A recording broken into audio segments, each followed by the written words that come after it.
Well, hello everyone, and welcome to round number 2 of the Porsche Esports Carrera Cup Deutschland. For this round, it comes to you from Italy, from Imola. My name is Connery Maddock. I'll be joined by the one, the only Mr. Paul Smith for the duration of this broadcast as we head into the second round of the competition. We had a fantastic event last time out at Spa-Francorchamps, and we head to a similarly historic circuit here at Imola. I can't wait to get it started, Paul. It's a bit of a different track compared to what we had last time out.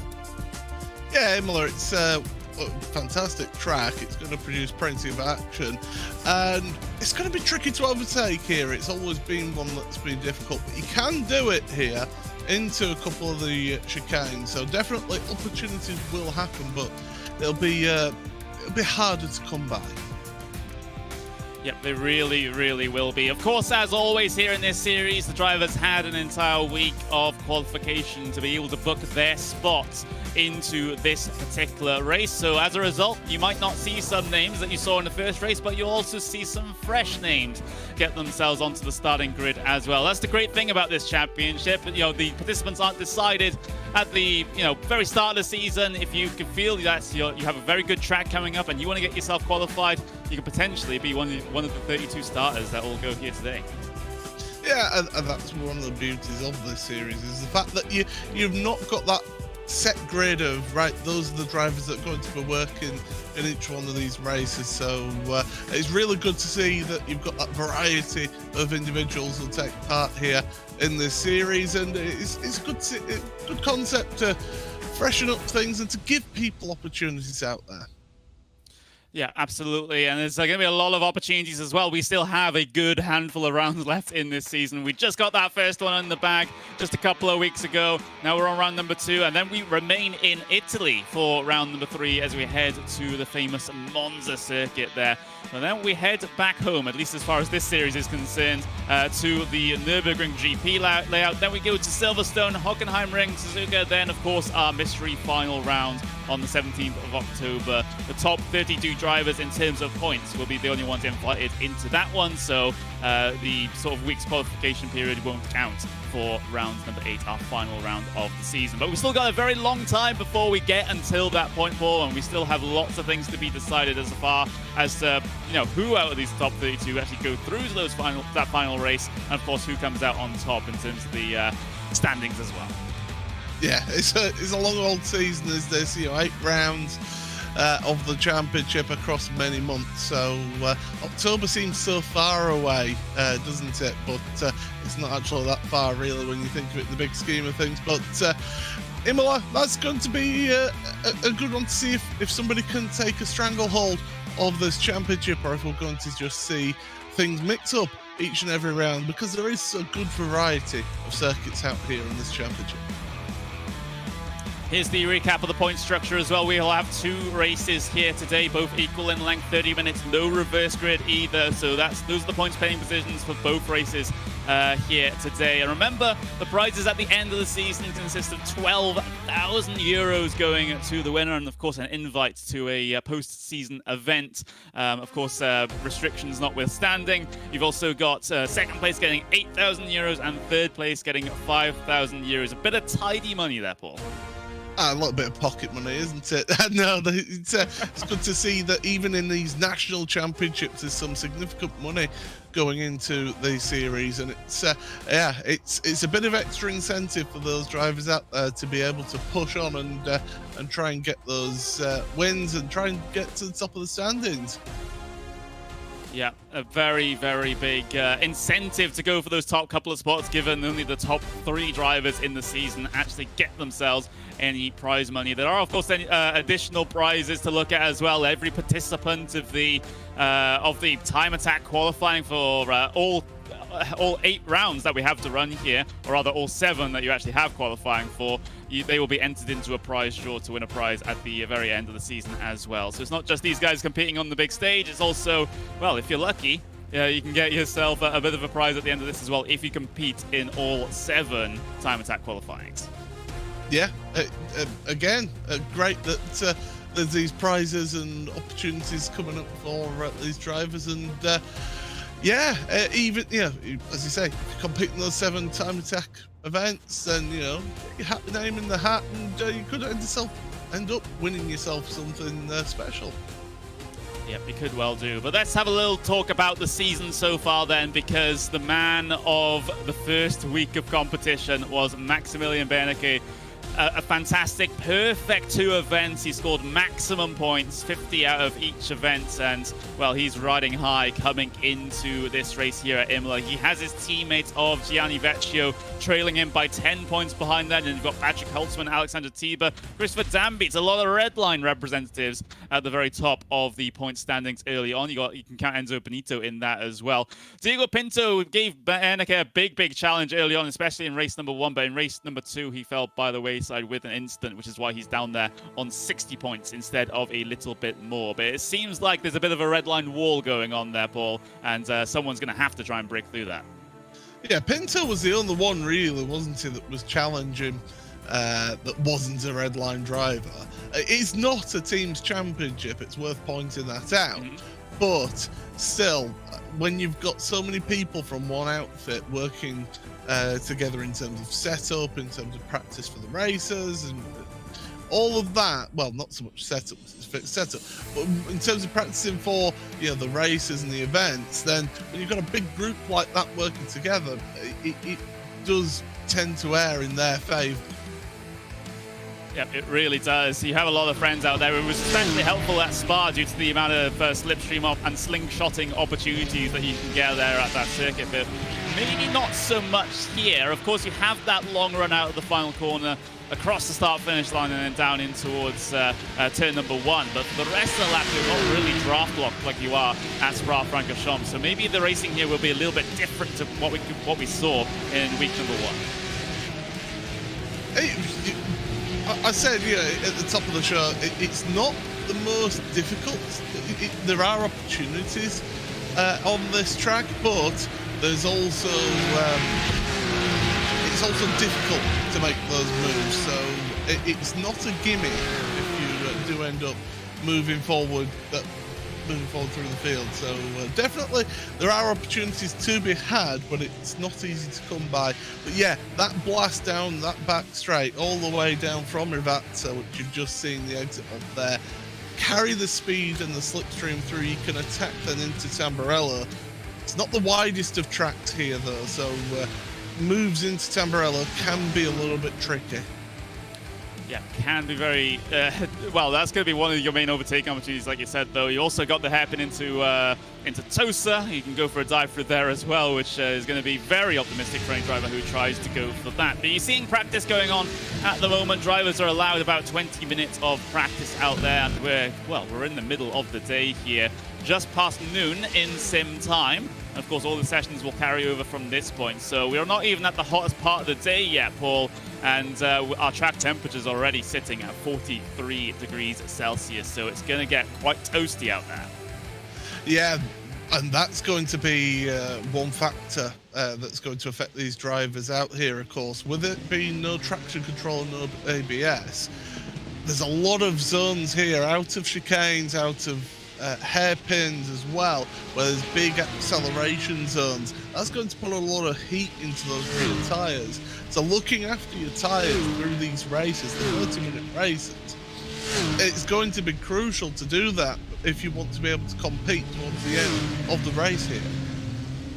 Yeah, so those, you definitely have to keep those conditions in mind, because these cars' tires they're not invincible, and if you do overheat them, if you get them sliding out a little bit and out of their operating window, then they can be pretty tricky to come back down into their operating window. So if you do see some drivers have big slides, then they'll be off the pace for a good handful of laps before they can get back onto it. But there's Enzo Benito there at the moment, one of the many Porsche 24 driven by redline machines out there for the moment, looking to get himself a good last couple of laps of practice in before he goes racing here today. And I'll have to say another comment about the weather, Paul. We are using the, of course, a randomly generated weather, and of course, it'll be dynamic from this point forwards, but the randomly generated weather is based on the current current date and season that the sim is set to. And of course, in the rules of this series, it's set to whatever the date of the broadcast is, which is today, the 27th of June. So it's a very hot June day in there in Italy, and iRacing gods have blessed us, or rather, if you're a driver, probably cursed you with a clear sky as well. Yeah, these drivers, they'll have looked at those conditions and gone, oh, why couldn't it be overcast and 20 degrees? Yes, it makes life a lot harder for them, but that's good. It tests these drivers' ability and their capability in this car. So, you know, why shouldn't they be pushed to the limits in terms of their abilities? And yeah, there's going to be an element of tyre management, but so what? That's what you have to do in the real world as well. So yeah, it's going to be interesting to see how this race pans out. It really is. There's Dino Lombardi out there, Leo Racing Team. Of course, drivers have to be a little bit careful with the track limits here, as they are curbs and white lines, but of course there have been some little areas of the track where the stewards have decided, well, we're going to be a little bit more lenient there, and well, one of those coming up into the Variante Alta, where the track is a bit bumpy and it can throw the car off course, so the stewards have decided that just to let iRacing handle the off tracks with an incident point or a slowdown penalty coming out of that corner. And also the other change was coming out of Villeneuve chicane, which is what Lombardi's coming into at the moment. Drivers are out to push as far, well, as close into that dirt as much as they can.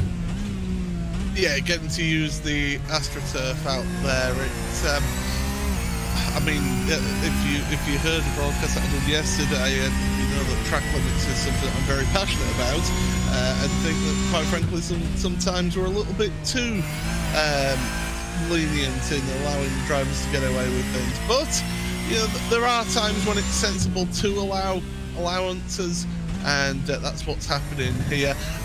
Going through here, Acqua Minerale, one of my favourite corners in all of motorsports. It's a very underrated corner with downhill braking. It's so easy to lock up a wheel, and it's such a tricky corner. There's Variante Alta. You can go all the way out there, as long as you don't pick up that instant point. And of course, these drivers are limited with the amount of instant points that they can pick up throughout this race.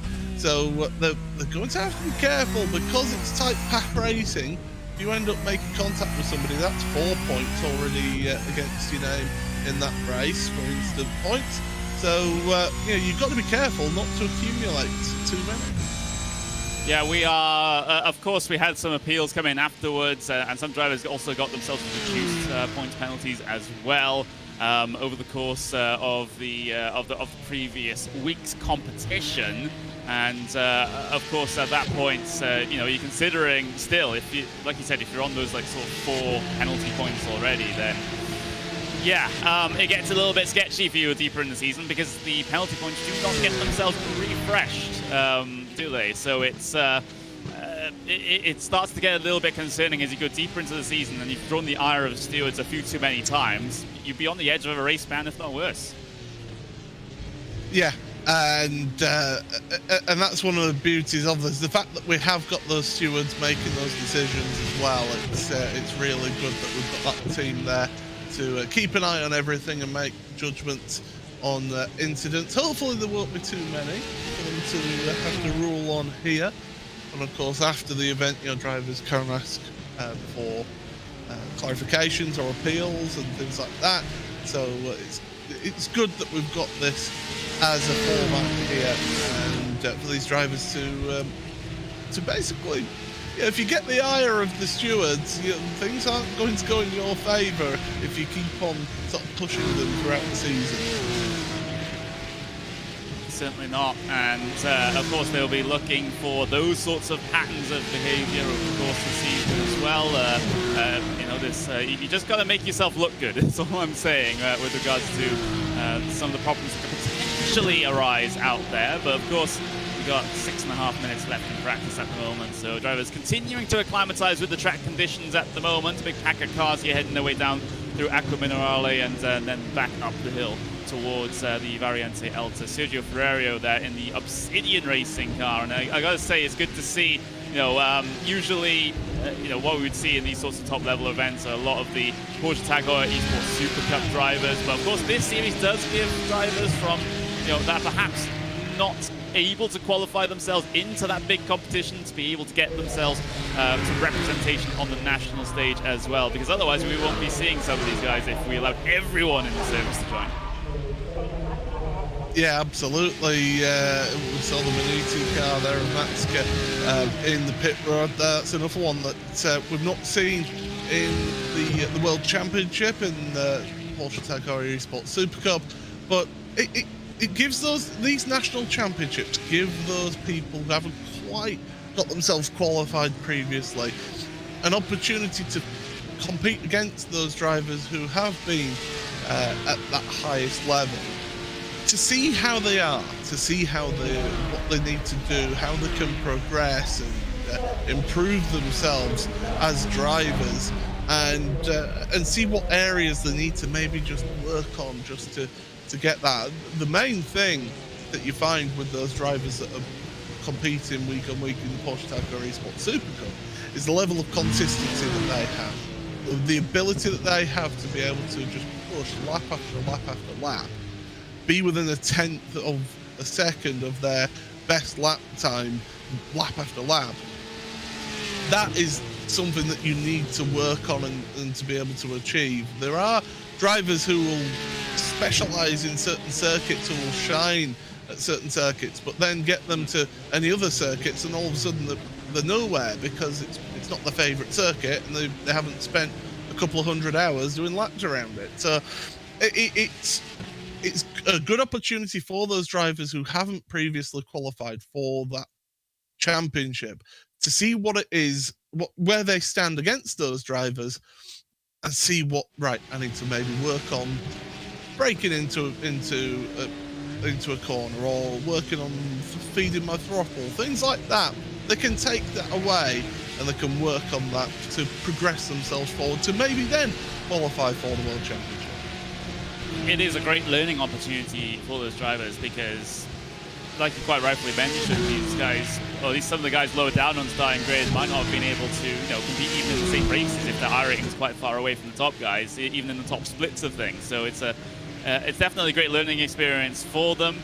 And of course, they can take a look at these replays afterwards and look at those top guys and see, what they're doing to make their Porsche 911 GT3 Cup cars go so fast here at a circuit such as Imola. Looking at the practice times, though, and speaking of people going fast, it is who other than Maximilian Benecke at the very front of the field at the moment here in practice, but tailed quite closely by Lombardi and Holtzman up there as well. So Lombardi spoiling the red line party at the top of the order in practice, at least. I just wanted to touch as well on the previous point I was making about drivers who not got into World Championship. It also gives an opportunity to people like Max Benecke and Patrick Holtzman, who maybe didn't have the best of seasons, to have a bit of a reset and to say, right, okay, let's get a good season out of this and see how we get on. But yeah, Lombardi, good to see Dino up there in second place, only 6/100ths of a second off of Benecke, so really, as you say, mixing up the play there. Pinto is 3.5 tenths off of that fastest time, so we could see him move up into there. It's really going to be quite an intriguing race, and as always with this type of series, the lap times are so close out there. It's wonderful to see. So you can see at the top of the order, Maximilian Benecke has 1:43.781. Then Lombardi is just over half a tenth of a second slower, and you've got Holtzman that's there and thereabouts as well, 0.06 of a second slower than Lombardi's time. You got Tiba setting some good times as well. It's a very, very competitive field indeed here today. I'm seeing our 1 second gap go all the way down until I can see Andrea Alberti is about 1 second behind your, Maximilian Benecke in practice at the moment. So that's the top 22 cars all covered by a single second. Yeah, of a 32-car grid. So, yeah. And remember, people will be using this practice session in different ways. Some will be just practicing their race stint, get into the flow of the track here, whereas some will be using this as a bit of a qualifying practice, get themselves right, get a couple of hot laps in you, try one lap, okay, that didn't work, let's go back to the pits, right, let's go again. So even though there's got those differences happening here, to have it still so close is really good to see here. It's really promising for a close race here. Yeah, certainly very promising. And if there's anything like Spa-Francorchamps week number 1, then I am certainly looking forward to what the drivers have on offer here today. Just the remaining seconds, I suppose, of practice going on. And remember, we will be heading into a lone qualifying, so drivers will be out there just all alone, 10 minutes, 3 flying laps they'll get to complete here at Imola to set themselves onto the starting grid for race number 1. And of course, their result from race number 1 will determine their starting position for race number 2 as well. So there's no reverse grids for race number 2 in this particular series. That's how it's gonna work here, and that's exactly how it works in the real world Porsche Carrera Cup Deutschland as well, with those 2 30-minute events. So practice is over then. We get the session transition over into the qualifying, and drivers all pumped to get themselves their times in and get themselves prepared for what could be pretty hectic races here today. But at least at this point, your main focus is now going to be on qualifying, and, well, how important is the starting position here, Paul, in terms of not getting caught out in traffic? I think around here it is beneficial to be starting up nearer the front. You know, there are some circuits like Monza where it's not necessarily the worst thing to be starting, say, 3rd or 4th row of the grid. But around here, because it's not the single easiest track to overtake, we'll watch it, these drivers will probably prove us wrong with that. But it's beneficial to be starting up front 2 rows of the grid to get yourself that good solid first race, to then set yourself up for that second race. That's what these drivers will be looking out for. And yeah, it's so crucial is qualifying around here, and be interested to see who does get that. I mean, the favourite has got to be Beneke with the way that he's been performing so far in this season, and also today in this warm-up so far, fastest in the warm-up. So Beneke's got to be the favourite, but with the times being so close, all it takes is maybe a slight slide or a snatch of a break or something like that, and you lose that 2/10 of a second, and it loses you that opportunity at pole position. It really does, and well, it's just a game of very slim margins sometimes here, especially in qualifying, where you get that little 1x, then that is your lap deleted as far as qualifying is concerned.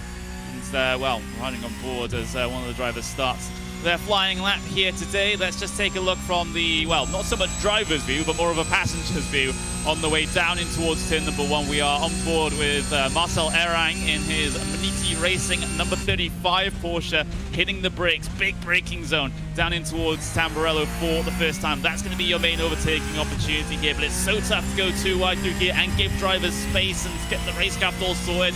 Careful with the exit of Tamburello there, in case you clip the grass, and now angle yourself into the Villeneuve chicane. And again, careful of the gravel on the outside here. Absolutely. Get yourselves nicely slowed down into Tosa. Pick up the power very gently to start with, and then bury the throttle because you're steep uphill all the way up to Piratella. It's a blind left-hander. You only just see it last minute into the apex. Don't run too far wide, get away with that, then plunge back downhill into Acqua Minerale. One of the most difficult corners on the circuit here because you're turning and braking. Second gear, use the curb and then some on the left hand side. Out of there, uphill, get yourself to the left hand side to Variante Alta, then the sharp right and then left. Monster those curbs, you have to, that's the quickest way around here. Then back downhill braking, so you have to brake a little bit earlier, get your car over to the right hand side for Rivatsa. The first of the 2 Rivatsas is here, so get it slowed down, use the curb, use the runoff there as much as possible, hook the corner, second part revered to bury the throttle once again, because then you're flat out all the way to the finish line here. And what can be his lap time? Well, he's going to come across the line and he gets himself a 1:44.7. 1:44.7, good baseline to build off of, not setting the world alight in terms of the times, but at least he has that one in the bag as the rest of the lap times start to trickle their way through. Beneke goes to the top of the order. Dan Beats in second place. David Williams with a decent lap up into third at the moment. That's great from the Coanda Sim Sports driver, mixing it in at the very front there. Pinto in fourth place at the moment as Tiba comes across the line in P5 for his first lap of qualifying. Dino Lombardi now coming out of the final corner. Let's see what Lombardi is able to do. He set a pretty good time in practice. Does he carry that over into the qualifying session? Not so much, but that's something he can build off of. Yeah, 8th place for him. He's abandoned that lap quite obviously. Ricardo Rico now, this is somebody who's always been a little bit unlucky out there on track. I always see him just getting involved in incidents. Now he looks like he's on his out lap here at the moment, the way he was moving about out of Acqua Minerale. So yeah, he's getting temperature in his tyres, getting his car prepared.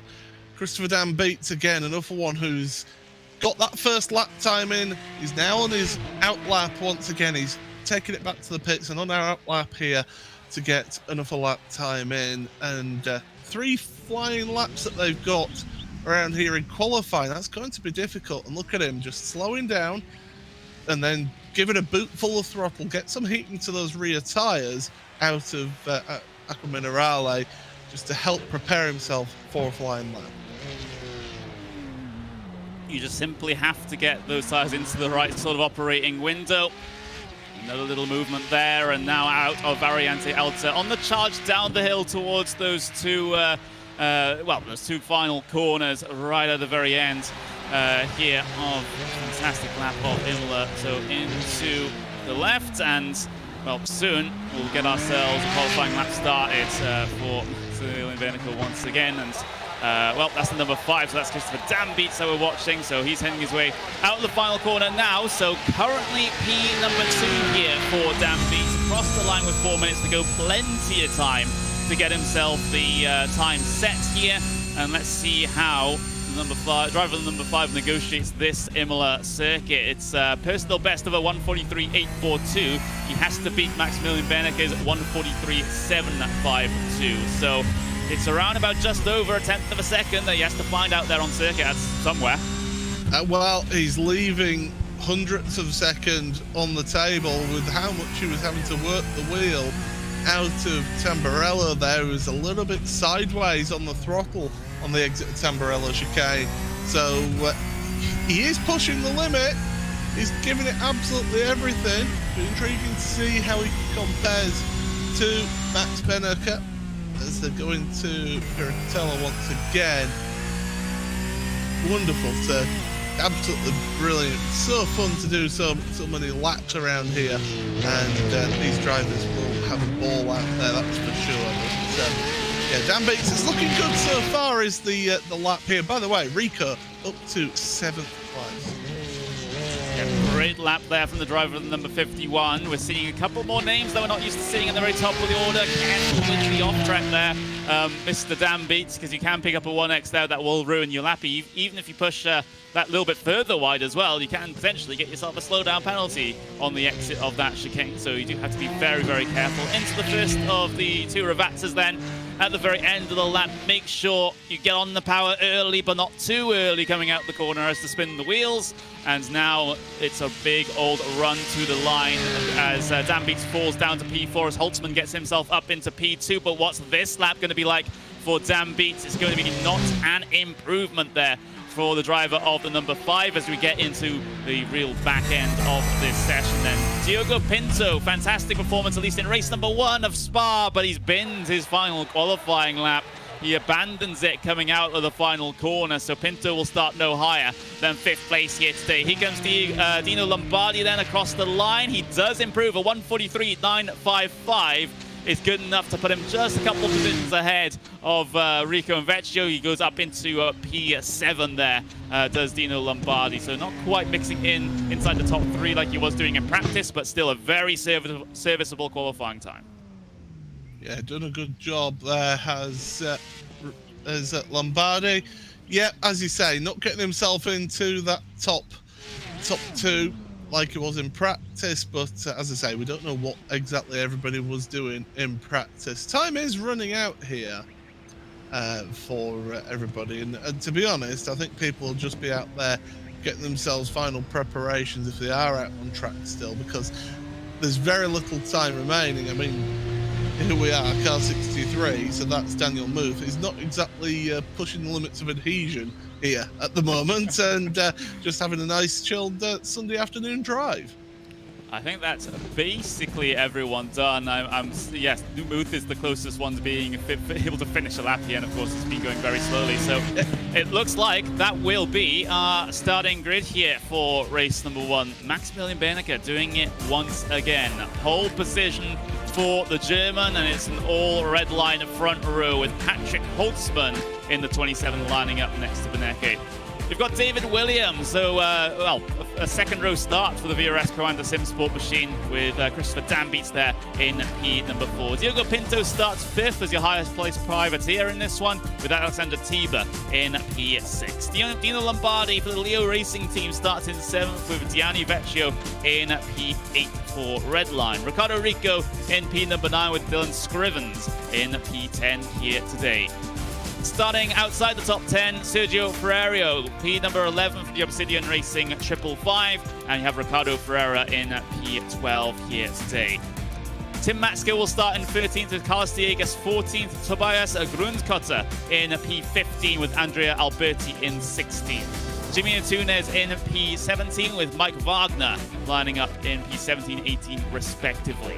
Nico Vizikpi in P19 today as one of your fresh faces in this particular race, a name that we didn't see at Spa-Francorchamps. Marcel Arang in P20, Adam Volkovich in P21 with Daniel Muth in P22, Simon Amosa P23 with Fausto Canapera, and another new driver to the series starting in P24.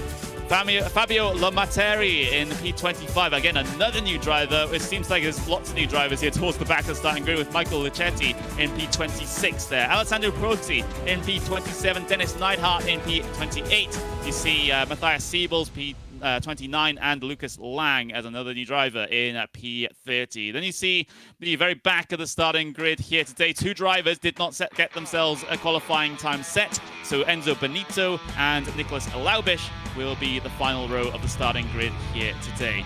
So as drivers are slowly but surely taking themselves to the starting grid and, well, getting themselves ready for this particular event, just run us through what to expect here, Paul, before we get to the start.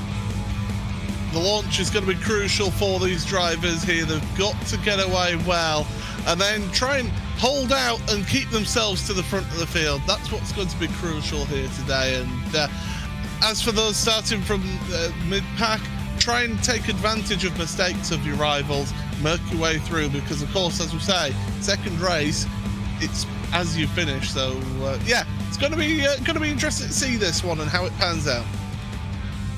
It's a big old run down in towards turn number 1 for the first time. The drivers are prepared for it. We're all prepared for it as well.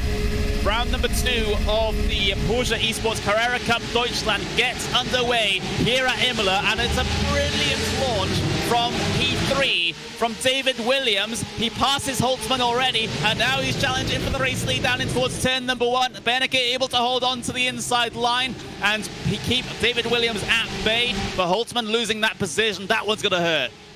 Dan Beats had an absolute nightmare off the line, bogged down, and then just got a bunch of wheel spin. He could not have got a worse start. He's dropped himself down to 13th from the start. Big incident at the field of chicane. Multiple cars involved. That's a big one.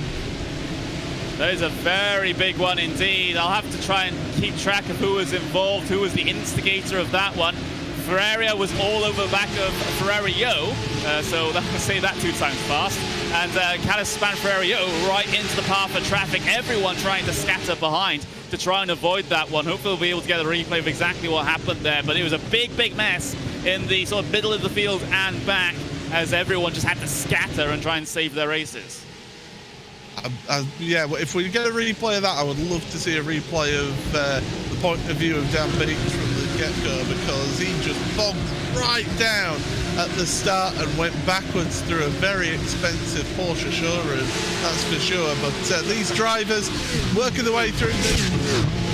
It's lap one, you're on edge, you're trying to take advantage of the colder tyres for the time being, but then you've got to get yourself into a bit of a rhythm, get yourself comfortable out there.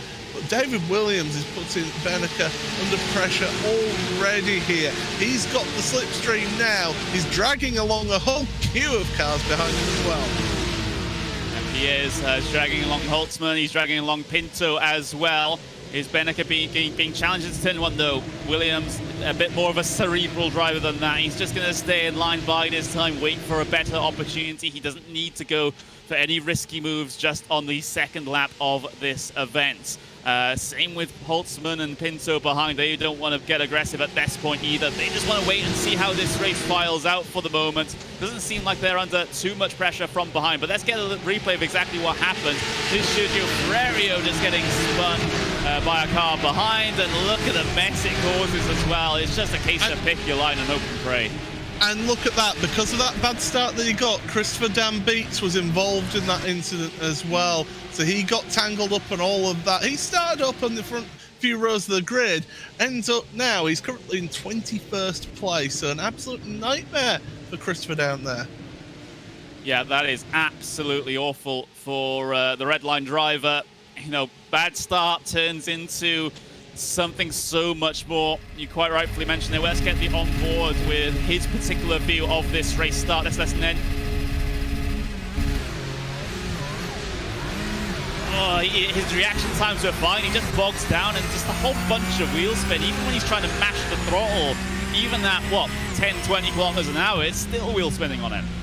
Yeah, wheel spinning into second and third. He just could not get away at all, and it's the worst feeling. Of course, iRacing this year, they did introduce a variable clutch, so that if you end up heating up the clutch too much, and we'll see what happens in front, he's just trying to get out of the way, gets tangled from behind, and he drops all the way down. But yeah, iRacing introduced this change to the clutch on this car, so that you can, if you put too much heat through it, it can just slip and not give you the launch that you want. And so yeah, that's what looks like it's happened there. Too much clutch slip, and he just couldn't get away properly. It's one of those things that you really have to try and perfect as a driver. You know when standing starts in this series. And did notice, car around at the very back, or at least car slow. That was Gianni Vecchio from seventh place. Seems to have had a bit of a problem. Now he'll have to fight side by side with Vizicpi up into the middle of the lap. But let's see what happens to Vecchio, because I think he just straight up ran into the back of Rico. Yeah, he had issues down at Tosa. Rico's dropping all the way down to 27th in Ricardo. So he's one of the most, apart from Jamie Fluke, he's one of the unluckiest people in sim racing at this level. He really is. He just always seems to have something happen to him out there. Yeah, it certainly seems to be the case, and just Rico again, the innocent party, I get the feeling here, as we'll watch it on the replay. Yep. Little clumsy there from Gianni Vecchio. So, of course, the stewards, we do have live stewards here. Stewards will be looking at that particular instant, and of course, having a look at the instance that we had at the very start as well. But yeah, that's not what you want to have happen, and potentially get yourself some early season penalty points to your name. Yeah, anytime it's front to rear impact, it's generally the fault of the driver behind for that type of instance. So I'm not going to prejudge what the stewards think, as here's Andrea Alberti, and again, front to rear. Now that's a little bit different, because that was a car changing line and then hitting the brakes in front of another. So that could be a little bit more of a trickier one there than the incident we saw with Rico. But I want to point out Enzo Benito and Dennis Neidhart, they've been working their way through the field up to 14th and 15th now. They're having an incredible run at the start of this race in the first 6 minutes.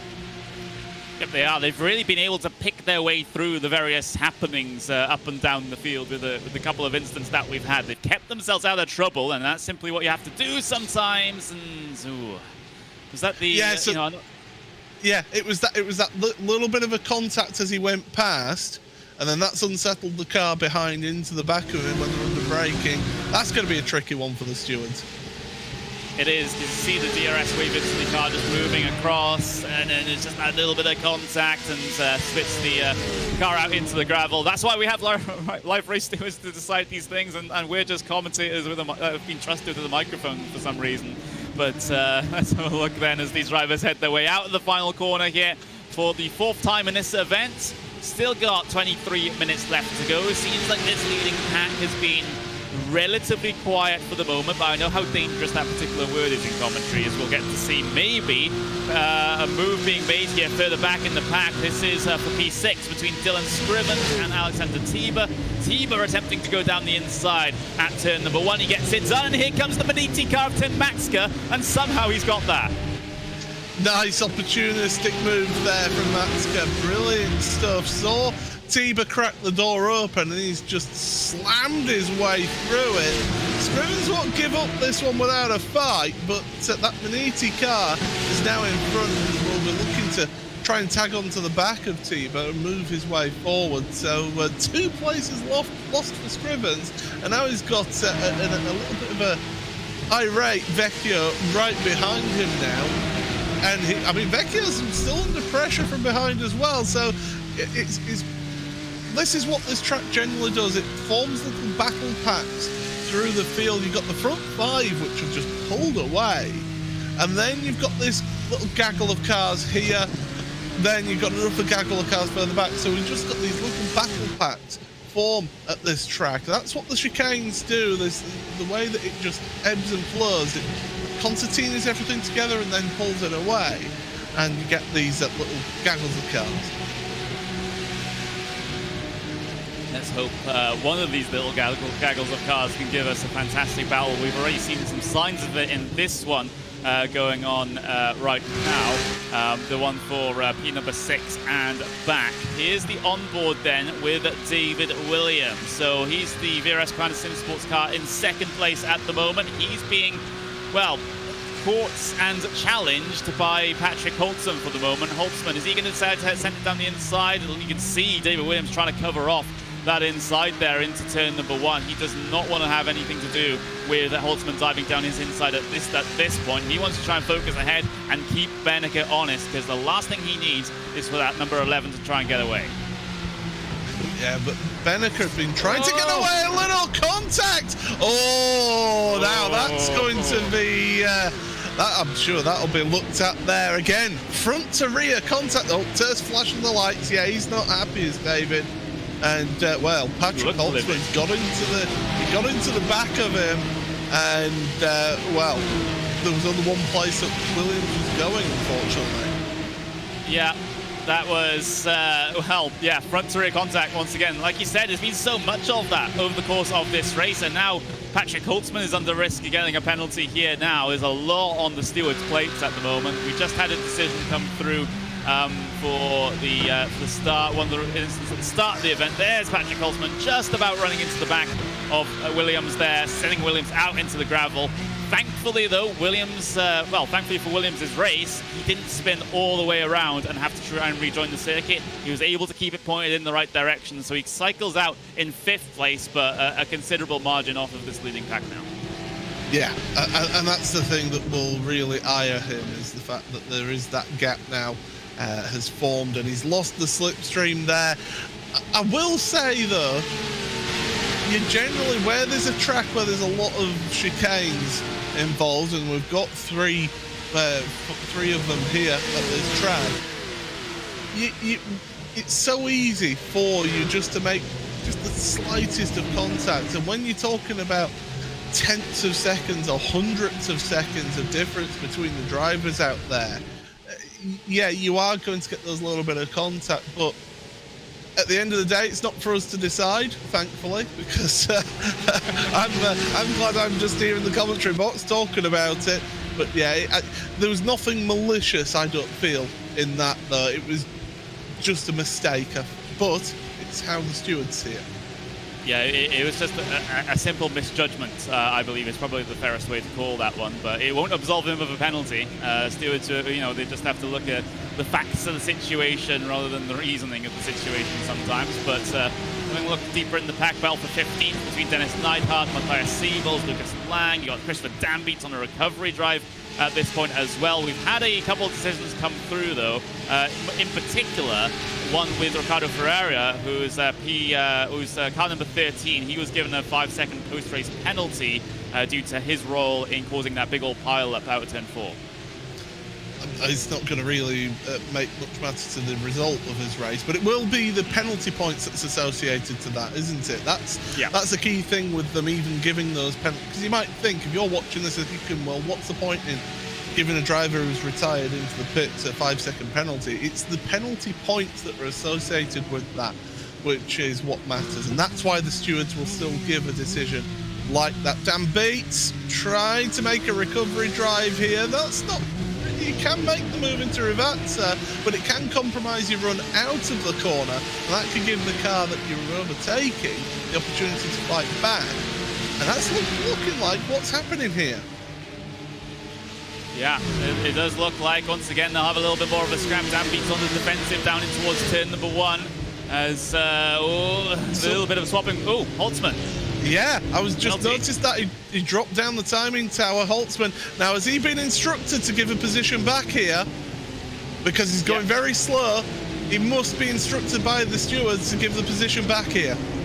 Yep, he has. So the 27 has to drop back behind the number 31, and that's exactly what you're seeing happen on your screen right here on the run all the way up the hill. And there we go, slotting in behind David Williams. So David Williams gets promoted back up into, well, not back up into 4th place, but at least he gains one position back up into 4th after Holtzman has to take that penalty, or rather that steward's instruction to get back behind Williams.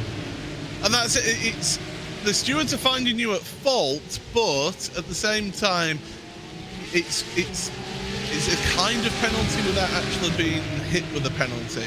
If that makes any sense. I don't think it made any sense to me. But yeah, it's the right decision, I think. You need to redress that position there in that sort of situation, and it's good to see that that decision has been made.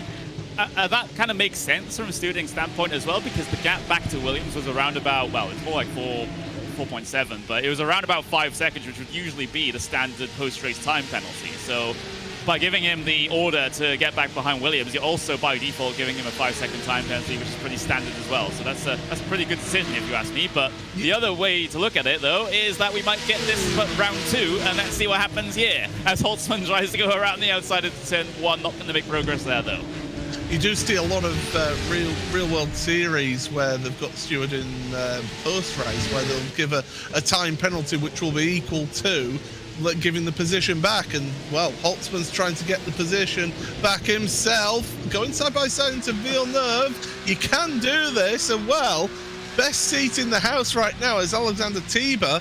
He's going into Tosa, taking a very wide entry. He's trying to get the slingshot out of the corner. It doesn't normally work at Tosa now. And he's looking around. I think he's also worried about Matska behind as well, because Matska, we've seen how opportunist he is with his overtaking maneuvers. Let's see what's happened. But yeah, best seat in the house, Alexander Tiber. Yes, it's Tiber's just here watching and waiting and seeing what's going on and see if he can pick his way through on the 2 cars ahead of him as well. It's very hard to try and break away if you're at the very front of one of these trains here in this race. You know, we were saying that draft lock probably not as bad as it's at Spa, but it is still a very much thing that you have to consider, especially since these guys are so close in terms of their clear air pace. So it's really the draft that's making the difference in the strategic moves and the looks here and there that and the actual execution of passes, which are really going to set one driver apart from another at this moment in time. So that's what to look forward to for the final half of this race now. We're inside the final 15 minutes. And of course, we have another race after this one. We have a 10-minute break, and then, of course, we have another 30-minute event based on the results. Well, grid based on the results of this one. Holtzman continuing to make progress here as we have a look a little bit further back. A fight with the Manini car going on in the background there. This is Marcel Erang and Christopher Dambeat going wheel to wheel on the right-hand side of your screen. And Dambeat gets his way through. Is there a response from Erang? No, there isn't, even though there was nose. Look at the queue of cars behind David Williams on the left-hand side of your screen there. 1, 2, 3, 4, 5, 6 cars, or even 7 cars in a queue, and they're all just patiently waiting here. This is the thing, when you're in a race like this, you get into a rhythm and you'll just sit behind for the time being and not really make any moves. It's when you get into that final, say, 5 or 6 minutes of the race where you will see some lunges happen, some real moves go on here. But Holtzman is looking racy here. He's showing his nose everywhere he can on David Williams, and Williams compromised corner exit through Acqua Minerale. That's the opportunity that Holtzman needed. Yeah, Holtzman diving down the inside. Can he make the corner? Yes, he can. Holtzman ahead, gets a slide out, and Williams now has the attempt to come back at him.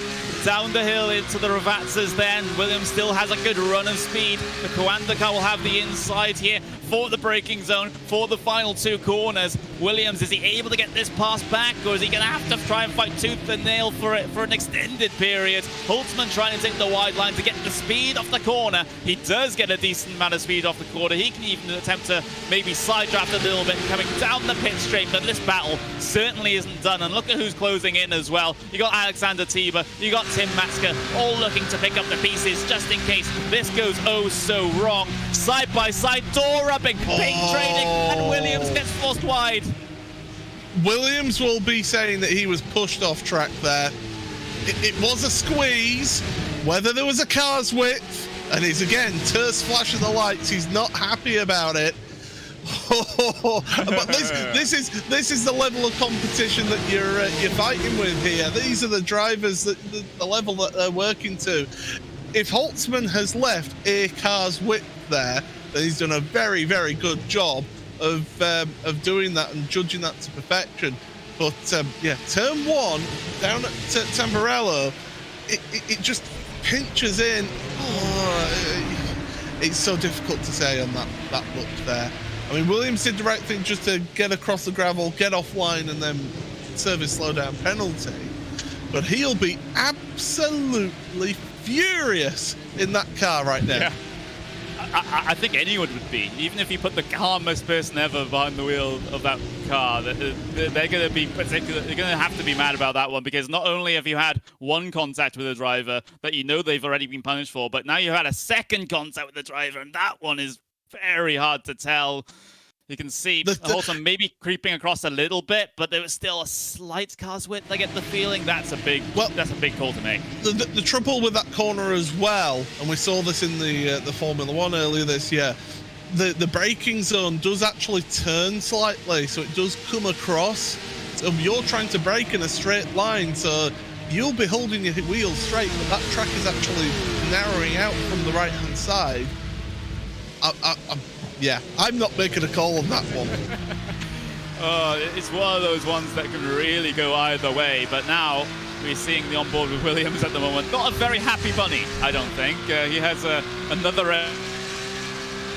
70 car, so that's Gianni Vecchio trying to close it down at the moment. So I guess the Coanda versus Redline rivalry continues. It's a main feature of the Porsche Carrera Esports Super Cup, and it seems like he's carrying on to this as well, I suppose.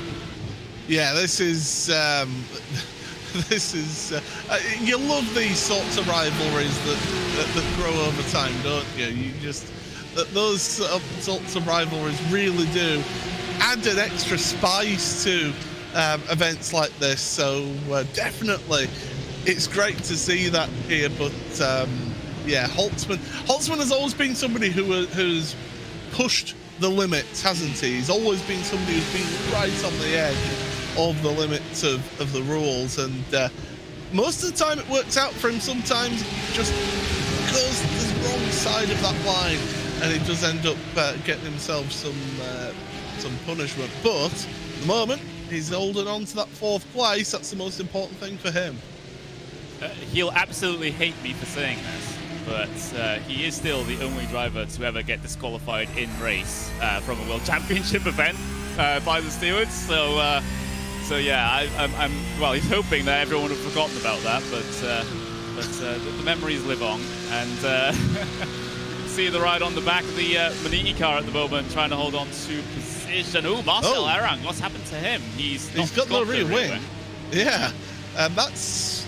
I mean, he'll be fast down the straight here. It's just as soon as he hits the brakes, that back end will want to spin around a little like a spinning top. But yeah, we'll find out what's happened. He's already missing the rear wing here, and he's gone off at Rivazza, so that's not where he's lost his rear wing. Very strong mounts attached to the rear of the car. It's just the actual wing itself that popped off. So not an ideal adjustment. Not an ideal adjustment to the wing there. Holtzman has been ordered to drop behind Williams once again, so we're going to get round 3 of this here. I have to hope that they don't come together again. But in addition to the order of to drop behind Williams here for Holtzman, he's also being given a driving standards warning, has Holtzman here. So I guess if there is a 3rd time that something like that happens, then it'll be a way more serious punishment. Yeah, that's where that's the way of the steward saying, right, okay. That's your warning now. You've had your 2. You do it again. We're putting a heavier penalty on there. It's kind of like in football where you get a warning, you give a strong tackle, and you give away a foul, then you do another one 5 minutes later, and the referee has a word with you and say, look, you carry this on, you're going to end up in more trouble. And so that's what the stewards have done right there. I'm guessing if we were in real life racing, that would be the black and white flag, right? Yes. That would be the driving standards warning thing. So yeah, it's well, you're on a very thin line there with the race administrators. If you're able to get one of those, David Williams though looking to the inside on Matska, at least briefly there into T1, but time is starting to run out in this race, getting towards the inside the final 7 minutes. And still lots of positions on the cars for some drivers that have been hard done by either by incidents or by penalties. And well, there's 2 of them in this train already in the form of Williams, and of course you have Holtzman as well looking to try and improve and get well, round 3 underway with the Quanda driver. This is a good race for Matska though. As I say that, Williams is looking and Holtzman's trying to take advantage of that as well. Matska's doing a good job there in 5th place and holding his own against these 2, plus former Porsche Carrera Esports Cup drivers, Williams and Holtzman here. So very experienced in this car, very experienced in the racing. I want to draw your attention as we head towards the final 6 minutes of this race. Diogo Pinto is keeping Max Benneker very honest indeed up at the front of the field on your timing bar on the left-hand side of your screen there. So he is definitely keeping in the slipstream and he's keeping him honest. So we saw this in round 1 of the championship, how Pinto really pushed Benneker in that first race of the season. We're getting this once again. Could potentially be 3 different teams represented on the podium here with red line in first. You have Pinto as a privateer, so he doesn't have any team association. And then you have Dino Lombardi there from the Leo Racing team, who's had a very good event indeed. He sits in 3rd place at the moment. He can just sit about that far back and just maybe try and let these guys fight it out for a bit and then try and dip in and try and gain a couple of positions just in case they just slow each other up by so much. Here's a replay of the race start though. There's a big incident down in towards turn number 1 that we didn't see at the very back of the field. The 2 teammates tangling with each other there down into the corner. So there wasn't just that one big incident out of Villeneuve that we saw. It was also a big one coming in towards turn 1, just out of range of the cameras. Oh, Williams making the move on Matska. Holtzman trying to follow him through, going 3 wide into Tosa. That doesn't always work out. Matska's trying to hang Patrick Holtzman out there to dry. David Williams, he needs to try and run away from these 2 whilst they're battling. Yeah, and now it's Holtzman and Matska side by side. Oh, that can get very sketchy through there. Now down the hill they go in towards Acqua Minerale. Holtzman still on the inside and able to recover the position there. And, well, Matska gave it a very, very good fight indeed, but maybe he still has something to say if he can keep inside the slipstream here. Vecchio looking to the inside, at least showing the nose into Variante Alta, but Variante Alta isn't really the overtaking opportunity of choice, is it?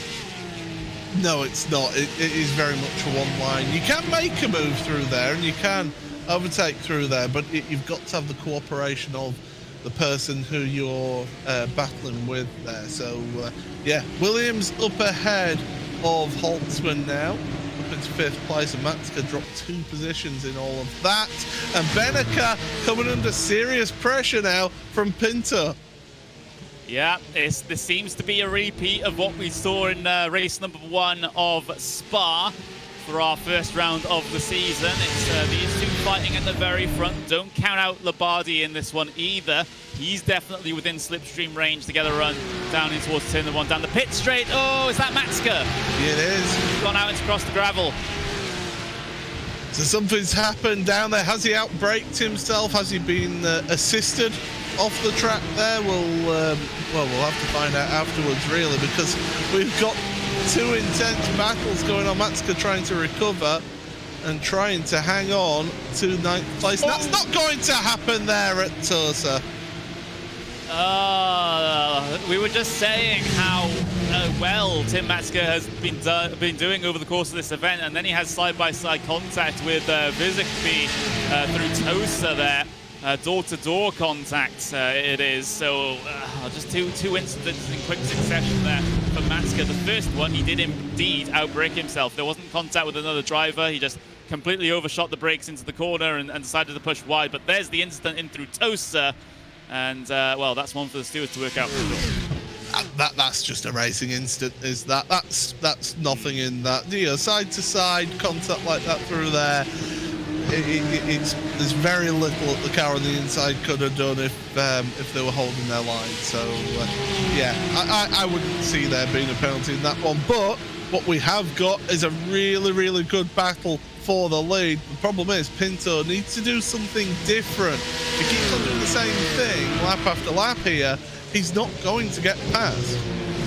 No, he isn't, but thankfully, with the time left remaining across the line, this is not the final lap, so we'll have 2 laps to go at this point, so just that little bit more time for Pinto to just try and consider where and when he wants to try and get by, because as you said, well, I don't think he's really been able to get that run out of the final corner with the slipstream to then challenge down in towards turn number 1. Beneka has been covering it off quite well, unless that's just what Pinto has been hiding his true strengths, and the only opportunity that he'll actually go for is for this one on the, you know, not the end of this lap, but the start of the final lap into turn number 1.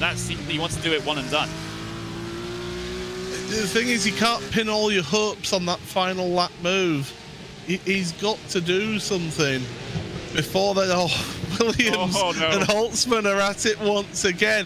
Holtzman, if he holds his line there, has got the inside for Acqua Minerale, and that is crucial. That's beneficial for him, and he gets past Williams. Nice and clean move there. That's what Holtzman can do, and that is what works there. And now Williams is going to come under pressure from behind because Gianni Vecchio is right there with him. Holtzman has to be careful with track limits there. I might have spotted a couple of tyres off the pip, and here comes the dive there for the race lead. Pinto on the inside contact through the middle of the corner, but they're both able to keep it together. This is going to be the start of the final lap then, but has Pinto gone too early there in terms of getting the passes done through the final couple of corners, because Beneka could potentially have a big run down in towards turn number 1. But what does Lombardi do from P3 here? Pinto leads here at the start of the final lap as they all close up, coming down in towards the first turn. Beneka late on the brakes as he dare, but he can't get alongside at all from that far back. But he's brought himself back into contention, and it's just about a car's length, if not that, between P1 and P2. And here comes Dino Lombardi as well. He wants to get a step higher on the podium at least. I said that Pinto had to do something different, and he did do something different down into Rivazza. That's a bold move. There was a little bit of contact, so I don't know if Benecke will be happy with that, but yeah, this is brilliant stuff now. Also pointing out, Holtzman has lost a couple of positions, down to 7th here on this last lap as well. So battling going on all the way through the field. We'll have a focus on this race lead though. Pinto swinging out very wide through Piratella there. Again, careful of the track limits as defined by the race administrators. But now, coming up the hill for the final time here in this event, does Benecke dare pull off the move that Pinto pulled off on him in towards the two Revatzas at the end of the lap? Of course, there's going to be no opportunity here through the chicane, but can Benecke get the run required? He's almost there, but it's going to be a big lunge for Benecke to try and do anything about this race win at the moment. Benecke looking for a line. There's the early defensive move from Pinto here. Benecke can swing his way in, or can he? Is there an inside line for the final corner there? Pinto's messed up his line completely, but he still is able to get ahead and still is able to get the speed out of the corner. It's going to be a drive to the line between these two, but Benecke just does not have the legs, as Pinto will win race 1 here at Imola by a car length.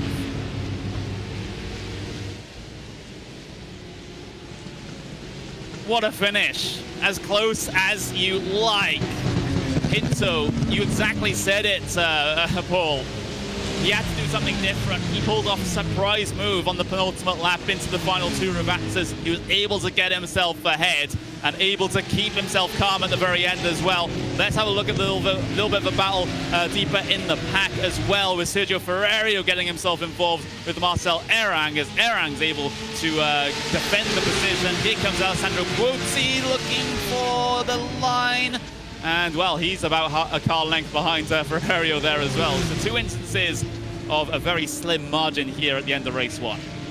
Yeah, 73 thousandths of a second between first and second place in all of that. So, yeah, unbelievable race here today. I really enjoyed that first race. That was absolutely brilliant.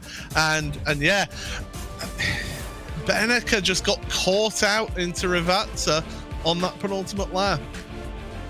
He got caught out. That's as simple as it. Of course, there was a little bit of contact through the middle of the corner, which the stewards will look at as well, but we'll get news on that soon. But here are the unofficial results from race number 1. Diogo Pinto, by 73 thousandths of a second, gets the win over Maximilian Benecke. How about that? That's, you know, you rarely see a gap less than a tenth of a second here in this sort of racing at the end, but we've seen it here today in race 1. Dino Lombardi, again, a great finish and a very consistent drive from the number 78 driver of Leo Racing Team. He gets himself onto the podium for race 1 as well. Alexander Tiba P4 with David Williams P5 and recovering up into P5 after he got contact twice from Patrick Holtzman. Gianni Vecchio in 6th with Patrick Holtzman 7th. Dylan Scrivens with a decent race up into P8. Enzo Benito 9th. That was from near enough the back of the field. He was the final row in the starting grid and he gets himself up into 9th place. So that's a brilliant drive there from Enzo Benito. Nico Vizukbi, as his first appearance in this series, finishes inside of the top 10. Let's have a look at the rest of the field though. Simon Amosa in P11, Tim Matzka P12, Christopher Dambeat, he was in the wars over the course of this race as well. He's down in P13. Adam Volkovich in P14 with Dennis Neidhart in P15, Lucas Lang 16th, Matthias Siebels 17th with Marcel Erang 18th, Sergio Ferrario finishing 19th, and Alessandro Quozzi rounding out the top 20. And then you see pretty much the final third of the field. Lamatari in P21, Dieguez 22, Canepa in P23 today, Leitchi in P24, Muth P25, Alberti 26th, Grundkotter 27th, Rico 28th, Varga 29th, Ginny Antunes rounds out the top 30, and then those two cars at the very back of the finishing order, Ricardo Ferraria and Nicholas Laubish. They will start in the final row of the starting grid for race number 2. So the order that you just saw there, well, that's the grid for race number 2, and well, that was pretty hectic there at the end, Paul. Hectic is one word for it, that's for sure. It was, I said it wasn't going to be the easiest track to overtake at, and there was quite a few elbows out there, it must be said, to try and make their moves through. But yeah, brilliant stuff though. Really exciting for us. I'd love to see that overtake on the penultimate lap of Pinto, and well, we're going to get a look at the race highlights and the race start. Terrible start for Dan Beats, not so for Benecke. from the front of the field. We had incidents aplenty on this opening lap. There was a crash further down in your field there. There's the incident that happened at the Villeneuve chicane, which saw Ricardo Ferreira head off into the barriers. And then, well, more action through Rivata following the slipstream. You saw that queue of cars. It separated out through the race, did this field, and Gianni Vecchio was the one at the back of the grid there. More drama and excitement up at Piratella. Little bit of a contact between the two of them, and the number 10 gets deposited off to the side of the track. That was Andrea Alberti. And then Tim Matska, we were saying what a good race he was having out there today. Unfortunately, at the end of the race, got involved in an incident, got himself off across the gravel. But I was really enthused by his driving there today, and he was showing some good performance out there, Connery. Yeah, he was. He was just keeping himself out of trouble for the most part, and then just so happens he got himself in trouble with a mistake and then a bit of contact. Speaking of contacts, how about this for a storyline with Holtzman and Williams?